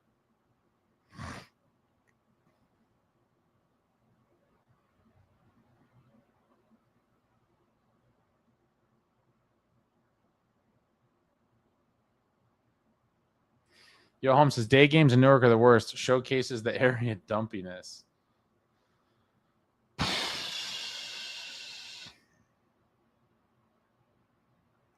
Red Devil, the nightmare at Continental Airlines Arena was getting from the parking lot to the concourse. Staff would be like, park over there, then go 6 blocks and wait for the tram. I don't know what you're talking about. Tram. I don't. The worst part I ever remember was if you got there late and had to park at Giant Stadium and then walk over the cattle walk, the old original cattle walk with the wood planks with the big gaps where you'd look down at the highway and wet yourself in fear of your life. But in terms of the regular parking lot at the arena, I never had any problems. And if you also remember, there was 7,000 doors to exit Continental Airlines Arena. I think, if I'm not mistaken, I think there was A, B, C, and D were like I don't know what the hell you call that, like the concourse points or whatever. And at each one, there was a whole row of exit doors, like literally maybe 20. Let me see if I could.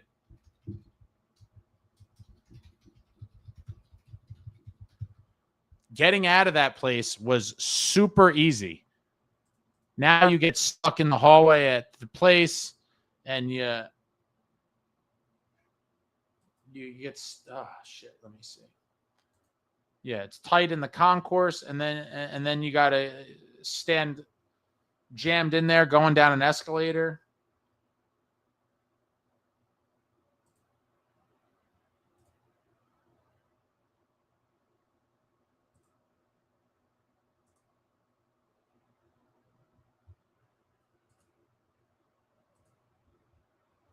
I'm trying to see if there's a good picture.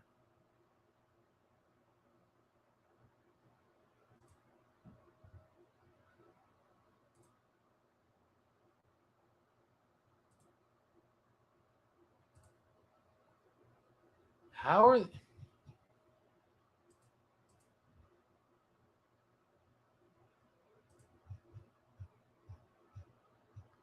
that's annoying. I can't easily pull up a photo here. We're looking at archaic things, but there was 10 million doors to get out. It was such a breeze.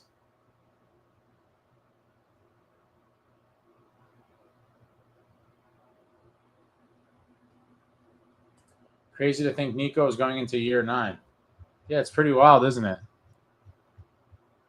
A single playoff round 1, guys. Amagi says, Devil social media called Brown's goal a brownie blast. Sound like you should.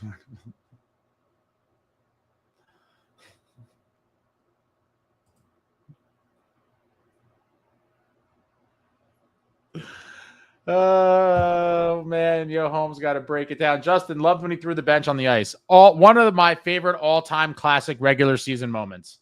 Robbie Fatorik throwing the bench on the ice after Pando got crushed and had his face split open and was just bleeding everywhere. No penalty called. And then the Wings came down and scored. A priceless moment in Devils history. What a time to be alive. Yeah, TD Garden in Boston has the walkthrough scanners. I think that was the first time I saw them, Benjamin, at the Four Nations. It was unbelievable. Right through. I was like, this is phenomenal. They can't be that expensive. Someone's got to pay for that shit at the Rock. Stop holding us up and torturing us. Buy the newest scanners so we can walk through.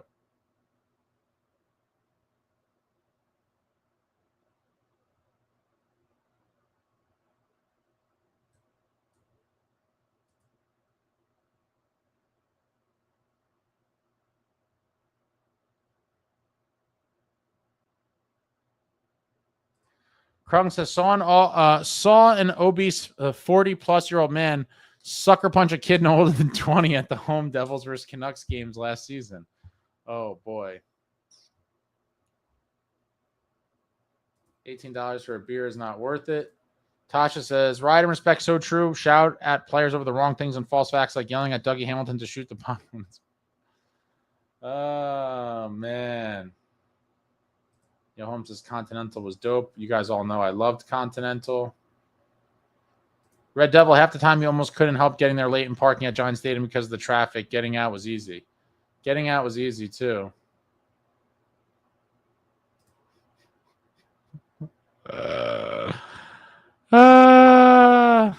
Glory days, guys. Glory days. Husky Unchained Timo on the right. TD Garden has a kind of surprisingly tight concourse. Yeah, a little bit. But in the end, a lot of arenas aren't the best in terms of concourse space. But at least make the getting in process as smooth as possible. Tasha, I'm so excited for college. Give me a different area with a different fan experience any day. Tasha, are you going into college?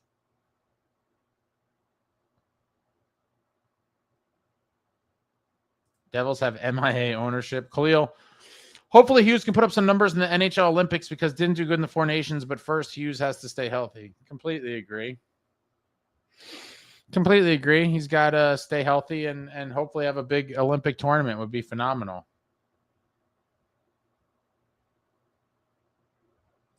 Still better than the ownership that plays as the GM like the Aquilinis. Who's that?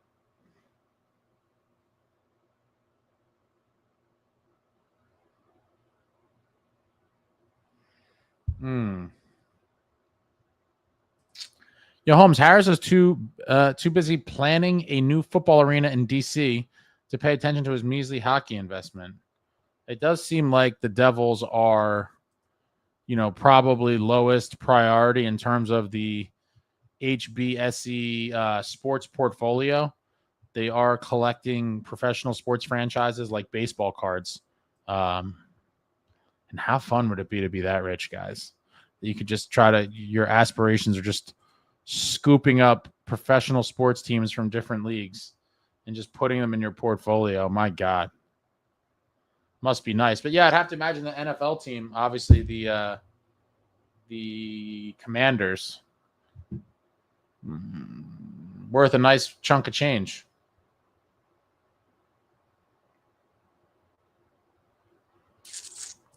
Your home says, Tasha, every fan experience is better. Someone says he's not even an American. And then SST says, I do know.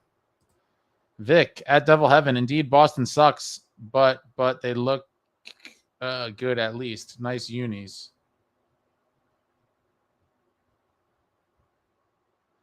Krung's SST is from Ireland or something. His country was busy setting off car bombs. What the hell are you guys talking about? Khalil, I'm confused. Ace, is Brett and Luke playing the NHL Olympics? Because this is why I need to stop listening to clickbait videos. It messes up your head. You can't believe we were here anymore. Well, the roster is not announced. What that's in reference to, Khalil, is that both Luke, in addition to Jack, Luke Hughes and Brett Pesce were invited to Team USA orientation camp that took place, I believe it was in late August. That was basically a kind of meeting for all the guys that are, I guess, for lack of a better term, that you would say are considered, that are guys that are being considered for the team. Now, if I'm being perfectly honest, I would say that Brett Pesce and Luke are probably on the outside looking in terms of cracking that lineup. USA has a lot of great defensemen to choose from. I will say this Luke holdout situation, Luke is a guy that probably was going to have to get invited to the team, probably would have had to have a very strong start to the season, and missing camp and preseason. And now I guess you could say even potentially missing regular season games are on the table. That could significantly impact, in my opinion, and negatively impact his chance of making Team USA for the Olympics. And on to Pesce, same thing. I think he would have to have an amazing start, maybe would require an American defenseman or two potentially getting hurt to clear the way for him to kind of make it onto the roster as a surprise. But I could see Billy Guerin, GM, former New Jersey Devils, Stanley Cup champion in 1995 with the Devils, now head of Team USA. I could see him looking at the roster and saying, while we do have a lot of young skill guys in the mix for defensemen that he might value a guy like Pesce, who brings a lot of experience, veteran leadership, and just a very sound guy that you could rely on. But gun to my head, if I had to pick, I would just say they're probably both, on the outside looking in. But anything could happen, especially with other guys getting injured and stuff. So you never know. But Jack is pretty close to a lock. Tasha says, yeah, BU is my dream college, I'd have to say. Is this your senior year of high school, Tasha? Boston's a great city. I'm not even going to lie. When I was younger, I didn't like it. But Boston, at this juncture of my life, is one of my favorite cities to visit. So much cleaner than New York. Nowhere near the size, and it doesn't have a lot of the amenities and things. But a nice city you could walk around, tons of touristy stuff to do, lots of great food. There's like the marina area with the water and blah, blah, blah. Very, very nice city.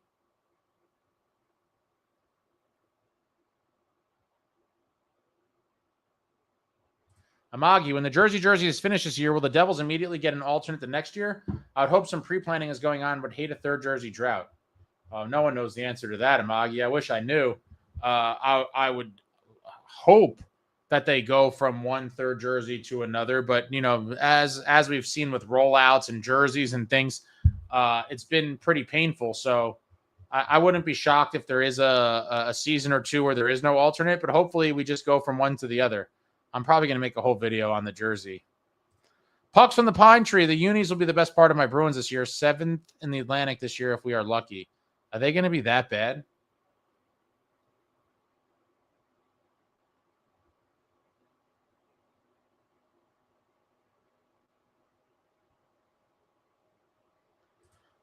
It was the best place in the 80s. Yo, Holmes. Oh, man, I was talking to what turned out to be a mom wearing her son's youth hockey sweater. It looked exactly like a Bruin sweater. Whoops. Ryder. Yo, Ace, why have you ignored 75% of what I've put on here? I'm usually chatting something team relevant and not just banter. Not the first time I've asked. I'll roll it. You want, dude. I don't know. People have to not get, salty if I don't read your comment. There's so many comments. I'm only one person. And so a lot of times I'm not even reading them. I'm just scrolling down and just kind of clicking on one randomly. So it's nothing intentional.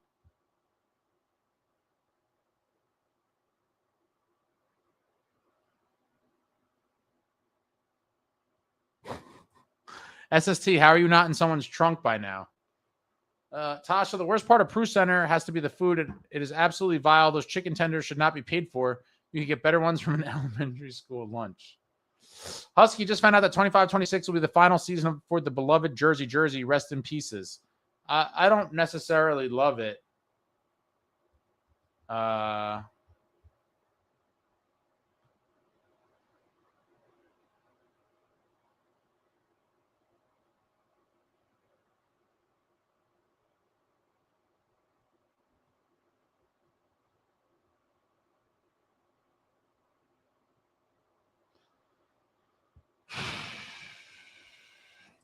Yo, Home says, BU college for what? BU undergrad out of pocket is over $70K per year. Hope you have a scholarship, bro. Wow. Yeah, undergrad is insane. I just feel so bad for kids. It's such a brutal world we live in right now. Tasha, no, it's not my senior year, but you really have to do so much planning ahead and stuff. Yeah. It's terrible.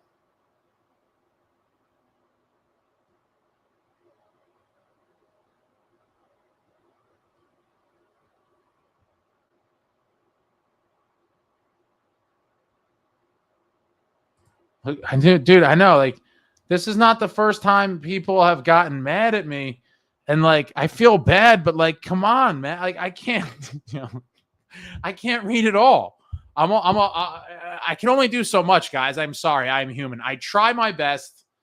People get, SST's talking smack right now, and I do skip a lot of his comments because a lot of them are trolling. But I mean, as a public service announcement, guys, I try my best to read as many comments as I can. It's a lot. I'm a one-man show here. I'm doing all kinds of shit. I'm trying to make sure other things are working in the background. And so please don't take it personally. I try my best. And if it's not good enough for you, I'm sorry. Jason, I need to read my shit, bro. Tasha, I'm only a sophomore. I've got time, but thanks. Oh, Tasha, you're way ahead of the game. I wasn't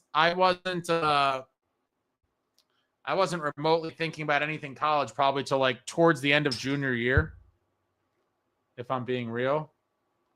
SST says Ace doesn't read smart comments like mine. SJ, I hate cold but love my home state too much. No tech problems, Night Strange. You're such a funny guy, SST. Tasha, college is so insanely expensive nowadays. I'm crazy lucky family will pay for my tuition. Oh, that's a nice luxury to have. Nice luxury to have. Jay Snow says, SST, you're the reason he has to say I like chatting with most of you. Yo! Krung's. Hey, so I'm super offended right now. You've only read 98 of 100 comments. I appreciate those that appreciate it. I mean, I'm trying. It's a lot of comments, and it's scrolling, and it's a little bit overwhelming, guys. Morgan, all I want for a third jersey is a black jersey with fluorescent Red Devils logo with 2/3. I don't know if that's 2/3 or 2/3 stripes max. I don't really need all the stripes. I just want the old starter jersey. I posted it on X. Starter put out a jersey in the 90s that the team never wore, and supposedly there was like an old wives' tale or a rumor that Lou Lamoriello like tried to get them like pulled from the stores. Like he didn't even want them for sale. Super sick jersey. Would love to see something along those lines be an official alternate one day. Khalil, at this point, Keefe needs to put Mercer, Dadonov, Brown in a shootout. Keefe, wake up, pick one of these guys. Well, we'll see when the shootout happens. Take care of your homes. Luke, I've been away really busy and honestly having a hard time getting excited for this team. Booze face has killed my enthusiasm. I'm super jacked, regardless. Roman, could be worse. Ace put my comment on the screen and then called me a moron. He's lucky I'm still here. I don't remember that, Roman. I apologize if your feelings got hurt. But I'm curious what that was in reference to. Do you remember? I'd be really curious. Tasha, I used to want to be a lawyer, but I get burnt out so easily now. I might want to do something in sports. Sheesh. I couldn't imagine the amount of work and reading involved with that. Cody Skills, what's going on? How are you doing, Ace? I'm doing A-okay. Decent showing for the A-team tonight. The big guns came out to play, and they looked pretty damn good. I'm offended. The starter was just such an era. I mean, wow. White jerseys at home. I would be all about that. I've talked about that before. I grew up with the white at home. I just, there's something about the white that I really do like, but the old white jerseys are the best. Tasha, that's crazy. I'm hardcore, though, with AP classes. You're forced to look ahead. Oh, yeah. I definitely wasn't in AP classes. That never happened, by the way. I really didn't remember it, but I mean, I suppose it could have. I didn't recall that, and I don't think I've probably only called very few people morons, and I would probably remember them. But I thought there was a chance that it maybe happened. I didn't recall it though. Cape Dweller also says league really should go back to white jerseys for home. SST says Runnin was a much nicer guy 2 years ago. Damn, bro. I'm just catching bullets all over the place tonight. Luke says, Ace, I probably missed it over the summer. I know you moved the studio. Was it to upgrade or just to move? No, I moved. And I've been stuck in purgatory here because I have lots of ideas about how I want to finish it off. But I have to have it done before the regular season starts. So I've been procrastinating. I have a lot going on in my personal life. And I've been kind of, oh no, did I just rock the mic to the grave? Nope, it's still alive. Still alive. So I've been kind of procrastinating, but I do want to get it finished soon.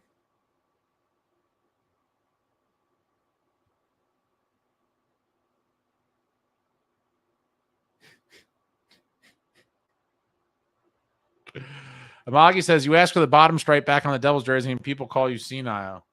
Yeah, it's definitely an old school guy kind of thing. All the people that grew up with it, I think, are very fond of it. But if you really look at it, I mean, how are you going to tell me that it's not better? Morgan, hard pass on the whites at home. If anything, as long as the colors aren't the same, let's have color versus color jerseys. I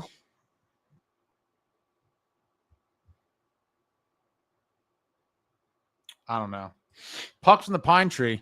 Is it a stretch to think Tasha is the smartest person in the room right now? It's definitely possible. Luke, if Luke gets 9 or more, who gets moved for cap space? I know Kobe gets LTIR, but they need more space. Yeah, I mean, they'll have probably a few months to figure it out. I would imagine. I mean, do they try to bury McDermott's thing in the minors? That's like 1 point, whatever that is there, a little shaving to save some money. And what else? Does Nico Dawes come into play? To free. I think there's a couple little ones. You might depending on what Luke signs for, they may be able to get there without any earth-shattering moves. Husky says the white heritage jersey, aka the OG jersey, is the shit. Justin says my favorite subject in school was lunch. Yours too. That makes 2 of us, Justin. Matt, haters gonna hate about your opinion. Don't take that crap. You hurt people's feelings. Oh well, it's your opinion. Was that in reference to the fake story that someone told? SST, Devils showed tonight they don't need Luke back to the game. Well, I mean, we did beat an AHL team. Red Devil, I'm sad to see the jersey go, but I wouldn't be upset to see a primarily black and red third jersey. Put the crest in the middle, maybe put the jersey logo on the shoulder. Yeah, that's essentially kind of what I'm pitching. The old school starter jersey and maybe have the jersey logo as like a third, like a small little something somewhere on there. Or this, the new third, Tasha, I think the new third should be a sort of reverse Stadium Series with extra stripes or whatever. Would be great. The inverse of the Stadium Series jersey would be sick. Luke, Dawes is going to be traded or waived. Cody, I've been to 6 arenas so far, and this is how I'd rank the food. Number 1, Philly. Number 2, MSG. Number 3, Boston. Number 4, UBS Arena. Number 5, Prudential Center. Number 6, PNC Arena. Is PNC Arena in... Is that the one in Carolina? Krong says the jersey with a Devils logo rather than jersey on the center would look dope. It needs more red, in my opinion. I mean, I guess the logo would incorporate. I don't have a jersey nearby.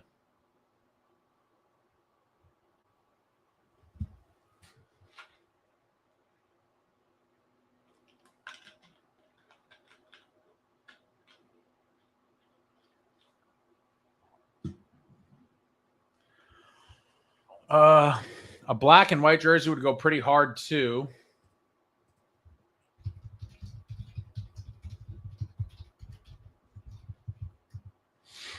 Let me see if I could find.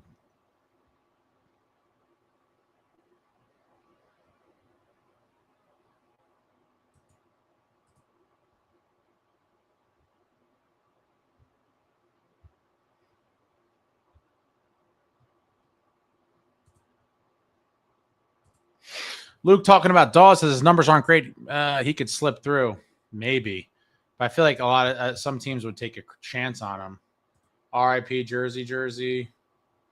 Amagi, next third jersey should be the Stadium Series reversed with a neon highlight red like the Dallas Blackout jersey. Would go so hard and look awesome during tailored entrance lighting.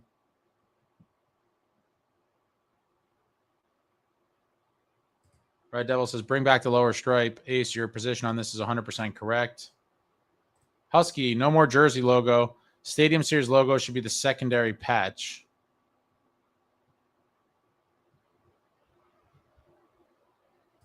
Bye-bye jersey.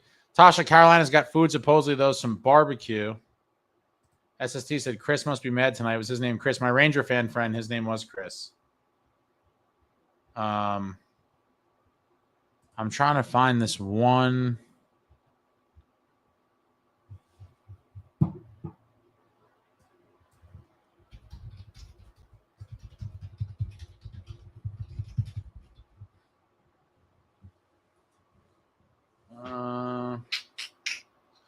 I might not be able to find it readily.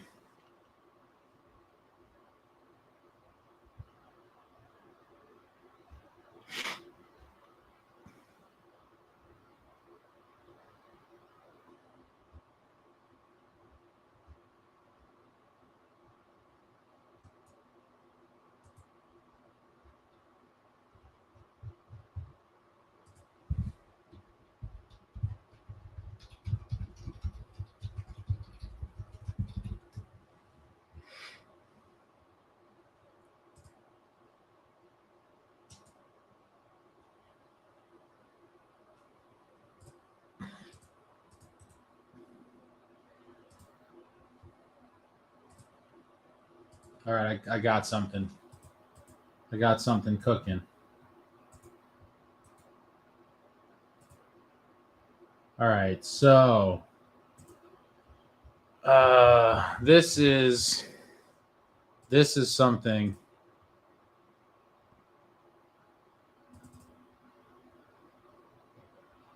This was a practice jersey, or not a practice jersey.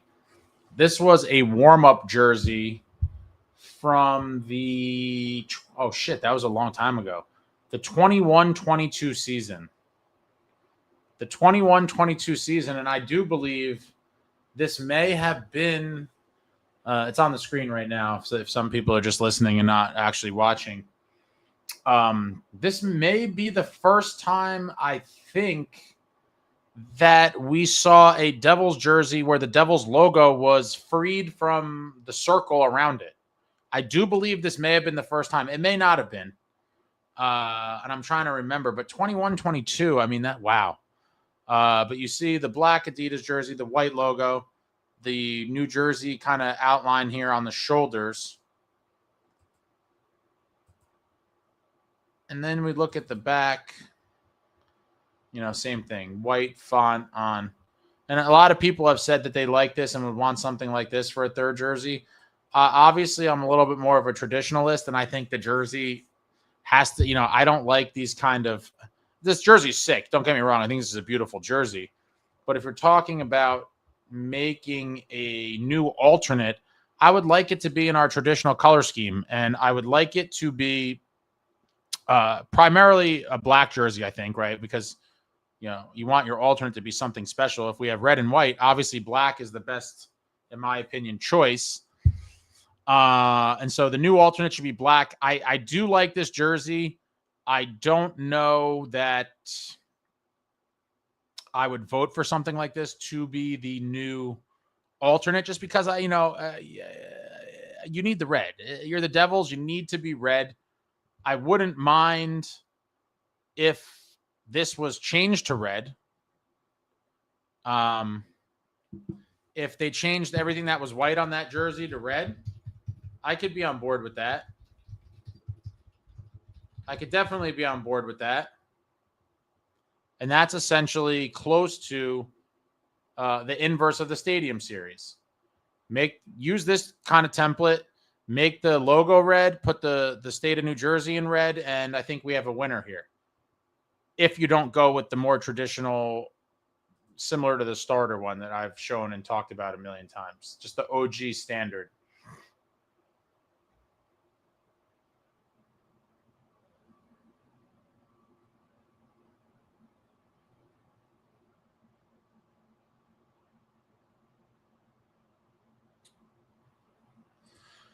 Tasha, if they replaced the jersey by just writing jersey in diagonal font and taking away some stripes, I'd be so mad. That'd be terrible if they do that. I'd be furious. Krungs, this jersey with a red logo and white tracer on the logo would be awesome too. Completely agree.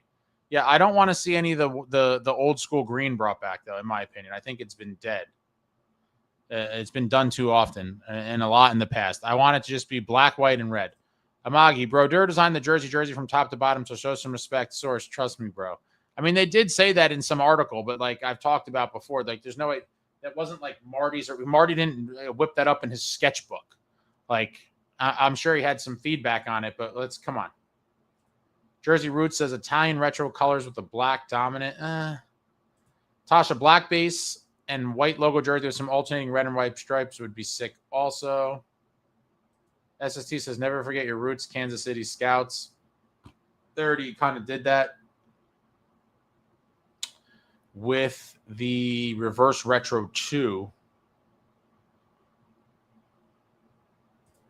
Pucks on the pine tree. The white on the jersey makes it look too much. It does look like Brooklyn Nets. It is true. Yeah, definitely need red. Can't go wrong with the jersey in my profile pic, which I can't see it too big, but that's pretty nice.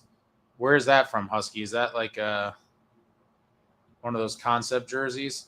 Cody Skill says we need better giveaway items. I will touch on that in a video soon. I try not to be negative, and people are like, sometimes like, and one of my buddies is like, oh, you hate on everything. And I'm like, I don't want to hate on everything. I really don't.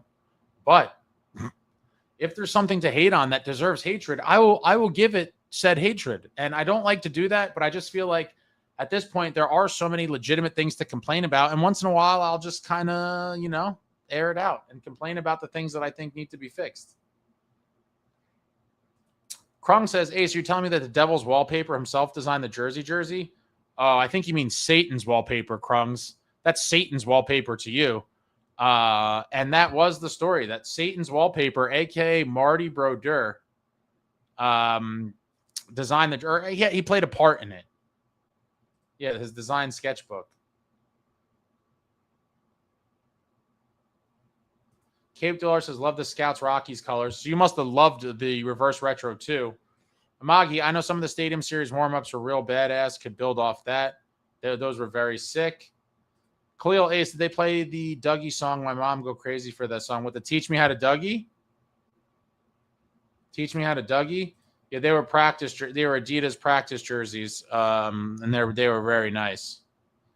The doomers don't rub off on me. Doomers, there's extreme doomers. I don't think I'm a doomer. I would call myself a realist, which occasionally features a somewhat of a level of quote unquote dooming, just because sometimes, reality comes through as dooming. But there's people that are just every day is something new to completely ridiculously complain about. Concept found online. Okay. Matt, I don't get the logo without the circle. I'm a traditionalist for the most part. I like the circle, but you have to admit that it does look sick without it too. Justin Smith, love the Scouts colors when the Devils had those jerseys. Krungs, all man, Satan's wallpaper. Such a stupid name. I remember here, I had a really good chuckle when I saw that. Marty must have been on the floor. The author should have been fired. Tosh, it was definitely a marketing thing. There's probably only about 10% truth to it. Yeah, he was probably in on a couple meetings and was like, oh, that's cool. And then they're like, Marty designed the jersey.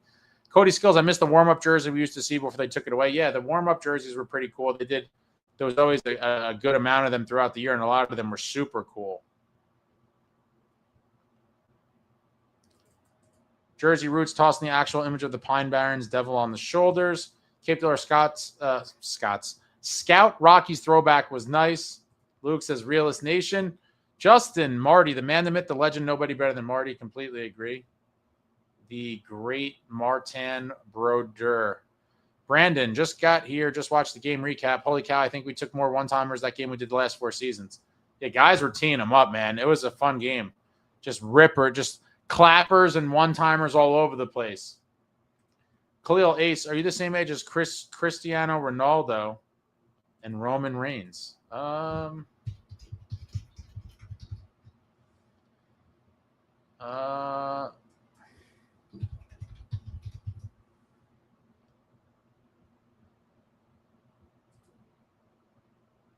Yes, I am.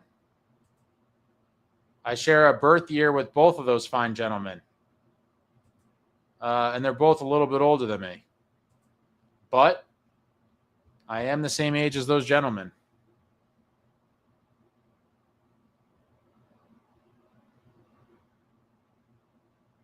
Tasha, call me biased, but Marky's mask is the best in the league. Amongst the best in the league, and I don't even know which mask you're talking about. My man has like 3 to 5 masks a season, it seems.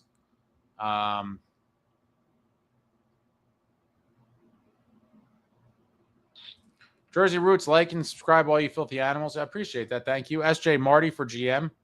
If there was ever a time where Fitz wasn't going to be here, you guys know I've talked about this a million times before. Marty is 1,000% my pick as the next GM of this team. I know he doesn't want to do it yet. He still has a young son, or not young, but he's like high school age. And he's playing hockey, and Marty, I think, goes to some of his games still, and is involved in his life. And I think, Marty may be more willing to take on a more intense, involved, time-consuming role at some point down the road. And if it does if the timing aligns, I would love for Marty to be the GM. Krungs, I remember seeing this dude who used to wear an OG Rockies rest jersey. It basically wasn't white anymore, but it was awesome. I saw him at like 10 games. It's very cool. Krungs says Marky's blood spatter mask was dope. SST Marty is clearly behind Hasek and Wasp. Silverware, don't lie. Oh, boy. Oh, boy. Tasha says, is it too late to sign Marty to a one-day contract so he can retire a Devil? I think so. I think that ship sailed a long, long time ago. A real long time ago.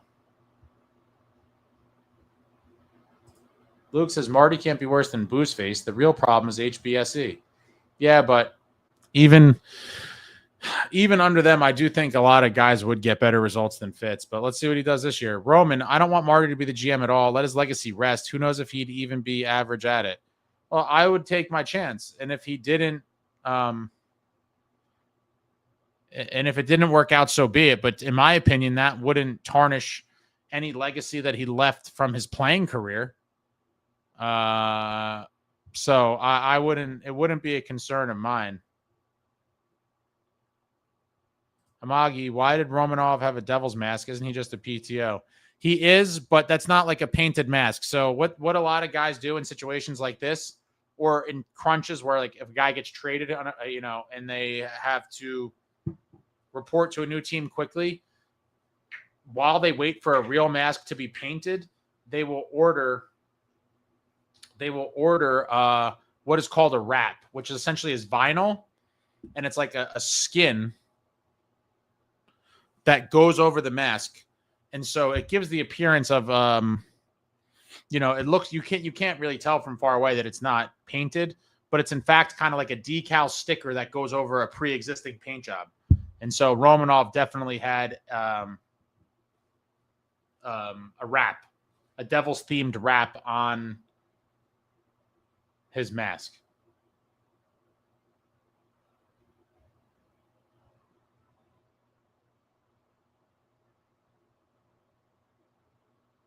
SJ Markey, the Warrior, NJ got a win for him. Khalil says, I wouldn't take Marty. Is that supposed to be serious? If he's a GM, why wouldn't you take him serious? I don't understand what that's about.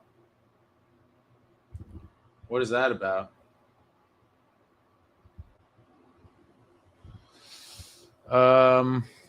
Husky, 2 hours in and there's still 100 people here. Impressive Hangout Ace. Yeah, people are excited for the season to be back. I can't see the breakdown, but I do see there's like 170-ish total people. Shout out to the folks watching on X.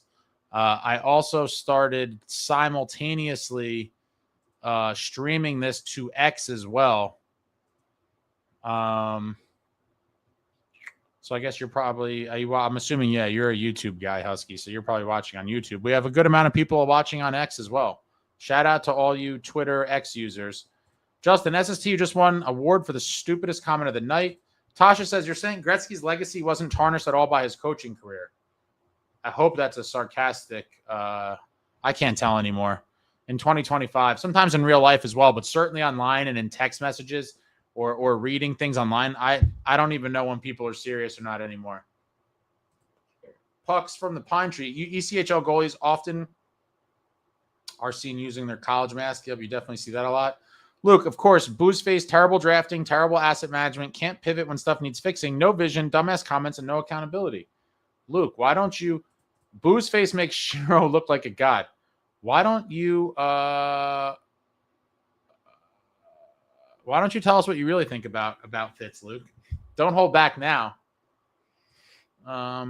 Because it just doesn't seem right of a former athlete of any sports as a GM. Well, Khalil, this is commonplace in all sports and definitely in hockey. Joe Sakic. I mean, I'm trying to think of former players that are GMs now. Mike Greer in San Jose. Joe Sakic, Steve Yzerman. And then a lot of them become even higher positions than GM. A lot become president. It's very commonplace in all sports, but definitely in hockey, it's very big. Pete the Schmeat, drop a like for your boy Ace. Thank you, Pete. Hit the thumbs up for your boy.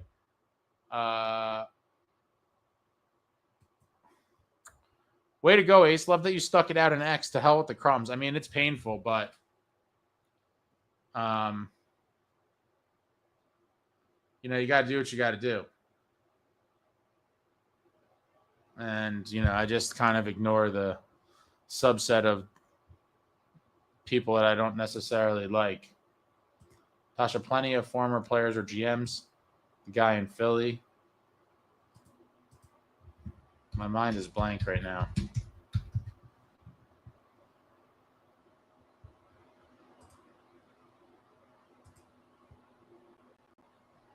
Danny Briere.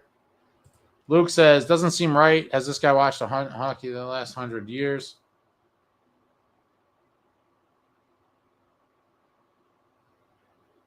Ace, the likes are locked out. What does that mean? The likes are locked out. What the hell does that mean?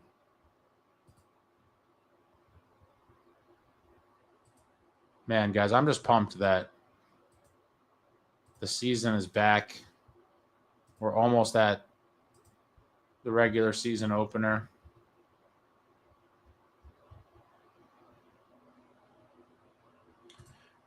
Cody Skills, best former player that is a great GM.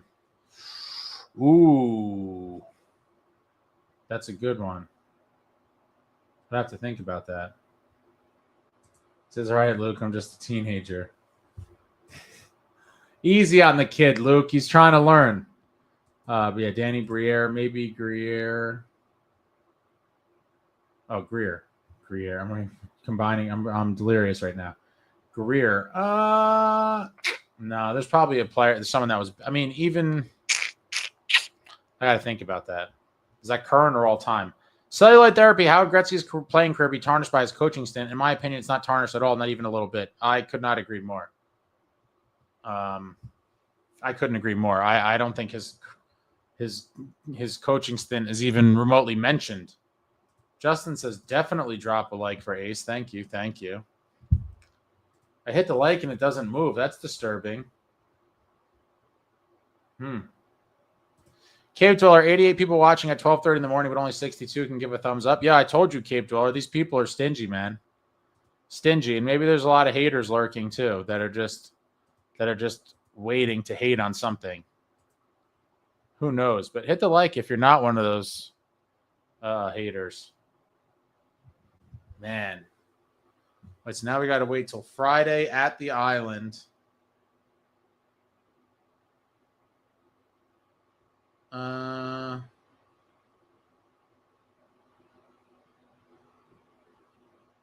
Friday on the island, eh?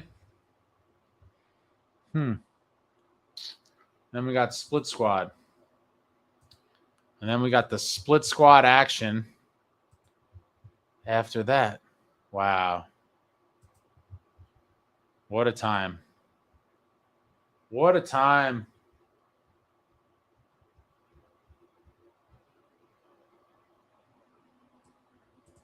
$62, it says 55 for me. I can't tell. I could only see total number.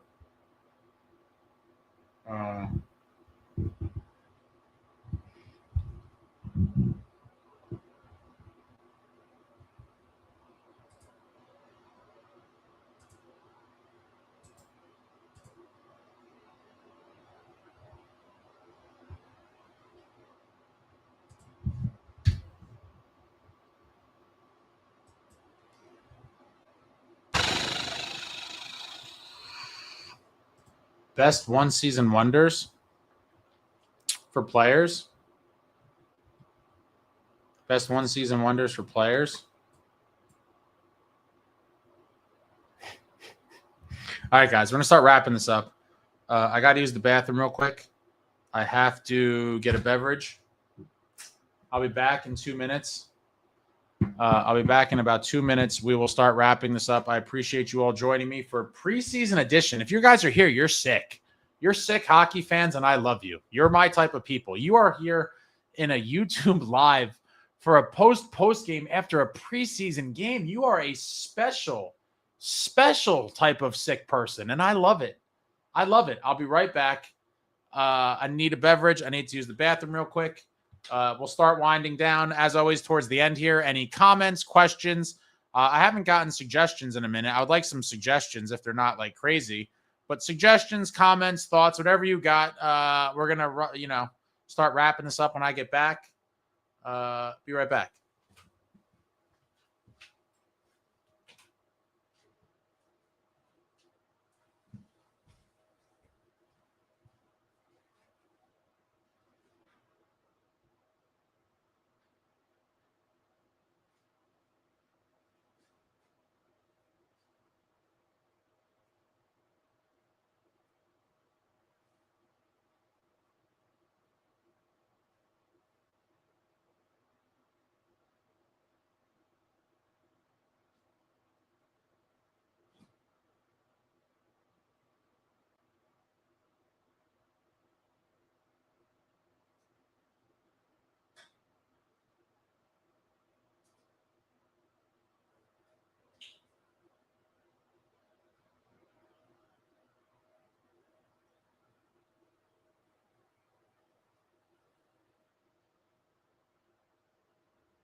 We are back. Justin, best commentator call was a championship between Jersey. The Devils won the Stanley Cup. Obviously, those words were uttered by the legendary, absolute legend, Mike Doc Emmerich in the closing moments of Game 4 of the 1995 Stanley Cup Finals on June 24th, 1995 at Brendan Byrne Arena, counting down as the Devils completed a sweep of the mighty Detroit Red Wings, capturing the franchise's first Stanley Cup. And what an absolutely beautiful night it was. Luke, good stuff, Ace. Hoping for the best this season. Have a good one. Good night, gentlemen. Good night, Luke. Riot and respect. I'm sick. I love it. Respect. Good night, Husky. One hit wonder, Khalil Taylor Hall. I mean, the Hart season was phenomenal, but always wash my hands. Tasha says, dude, hockey's my escape. Of course, I'm here. Cody Skills, favorite clutch moments, season/playoffs. I got a presentation tomorrow. How old are you, Cody? Does this have to be like from your lifetime, or do you want to talk about like, you know, the prehistoric times? If you want to talk about all time Devils, I mean, clutch moments, there's so many. Clutch moments.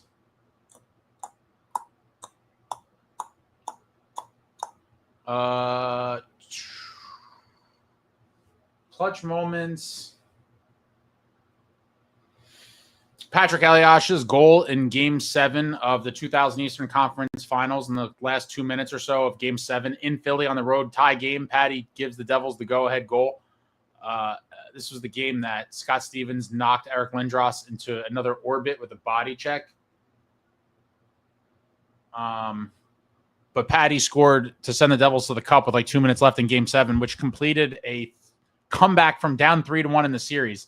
That Eliash goal in Game 7, obviously one of the biggest ones in Devils history. One of the biggest ones in Devils history for sure. 2003 Eastern Conference Finals, Game 7 on the road in Ottawa against a very good Senators team. Jeff Friesen scored with a couple minutes left to give the Devils the go-ahead goal in that one, which sent them to the Cup. That's a clutch one. Henrique, it's over. Game 6, 2012 Eastern Conference Finals against the Rangers in overtime to knock them out.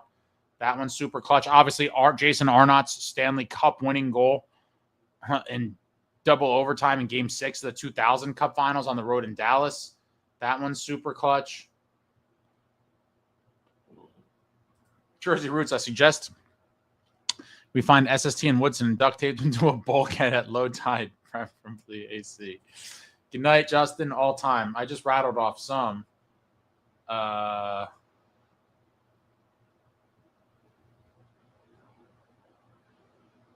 presentation, like for school. Cleo, okay, so what about Palmieri, Coleman, then if not Hall? I mean, those are more recent guys, but none of them had like monster years, I would say. Yeah, Henrique, it's over. Cody's talking about college, even though I'm in high school. Adam Henrique, 2012. Snow, Dumo was a monster for us. Really wish he would have stayed. Yeah, it would have been nice. I mean, he had a great playoff, but the reality is, even right now without him, we are just stacked at defense, in my opinion. And now with this, with the emergence of Edwards, oh my God. Tasha said, dude, that's hardcore, like a community college class. Seriously, but not for $6 million, and we didn't have space for him anyways. No, he didn't sign for $6 million. I mean, was that for a couple of years maybe? I forgot what he signed for. Yeah, $4 million a year for 3 years, $12 million. Good for him, man. Good for Dumoulin. At 34, just got a $12 million payday. My God. Covey had a couple good years for the Devils.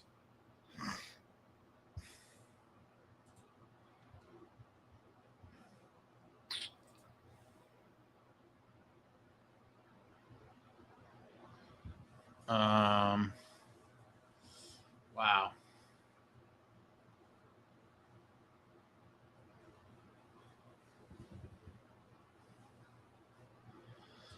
Cody, if I'm thinking recently, it's Taylor Hall to playoffs or Nemitz game winner, but I was at those games, I think. Those are some big ones. Yeah, signed for $4 million. I thought he signed for $6 million.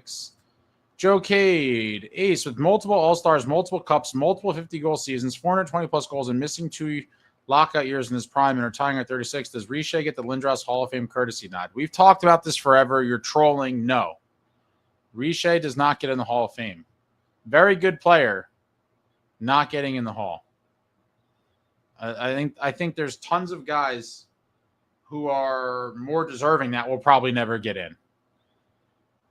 Very good player, but Hall of Fame, I just can't do it. Pucks in the Pine Tree says Dumoulin is a Bidford, Maine boy. Okay. Tasha, and that Stanley Cup winner, Brian Dumoulin, too. I forgot he won a cup in Pittsburgh. Won 2 in Pitt. Snow, but do we have left-handed defensemen? Seem like they're all right-handed. A lot of them are.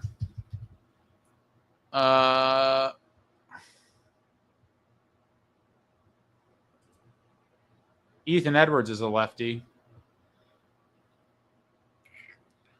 Cody. Will Jack Hughes win a cup before leaving Jersey? God. I mean, wow. I'll say this.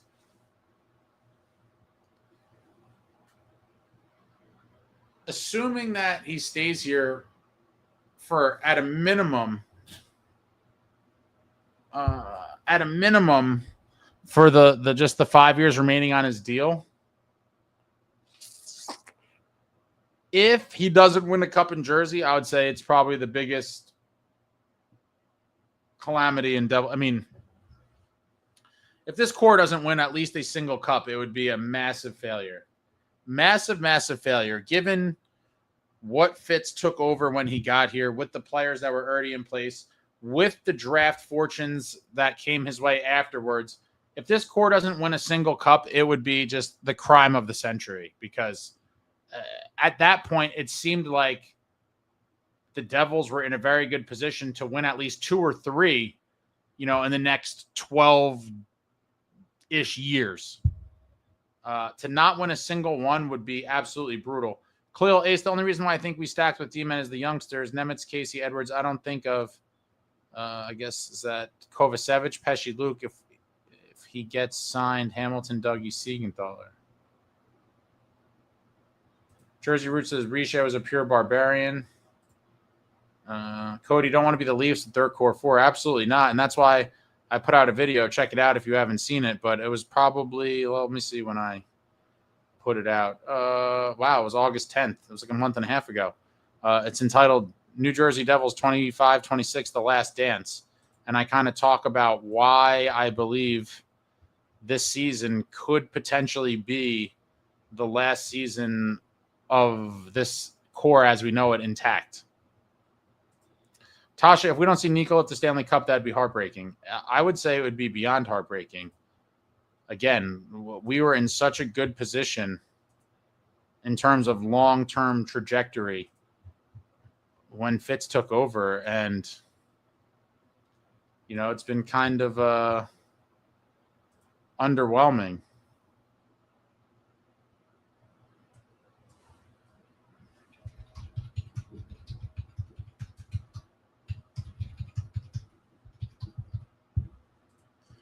Been underwhelming, guys.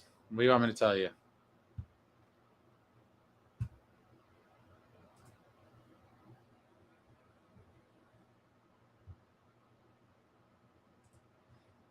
Will Jack Hughes ever be healthy enough to play in the playoffs again in Jersey? I think he will. All right, guys. Appreciate you. Big showing. Decent showing. New guys scoring. Some of the big guns scoring. Devils roll over the AHL version of the Islanders by a score of 62 in the preseason game number 2. Devils back in action on the island, playing the Islanders again Friday night, 7 p.m. I'll be back. I will be back with another post-game. Hopefully, I'm hoping we see, I would love for LeChance or Haminaho to be back by then, but who the hell knows? Hopefully Edwards isn't injured. Shit, man. What a what a wonky kind of preseason already and training camp with these injuries. We find out Nason was injured out of nowhere. No one knew. Haminaho and LeChance, two of our most promising prospects. Edwards takes a puck tonight. We'll see how it all plays out. We will see how it all plays out, but appreciate all of you. Please hit the like on your way out. Check out the other videos on the channel if you're newer to the channel. I'll have a vlog from tonight's game probably come out tomorrow. A lot of food stuff for you guys that like the food stuff. And that's it. Preseason rolls on. Training camp rolls on. Hoping for a big season for our boys. And that's it. I'll be back soon. Thank you all for watching. I love you all. Like, comment, subscribe, and all that jazz. Until next time, friends, let's go Devils.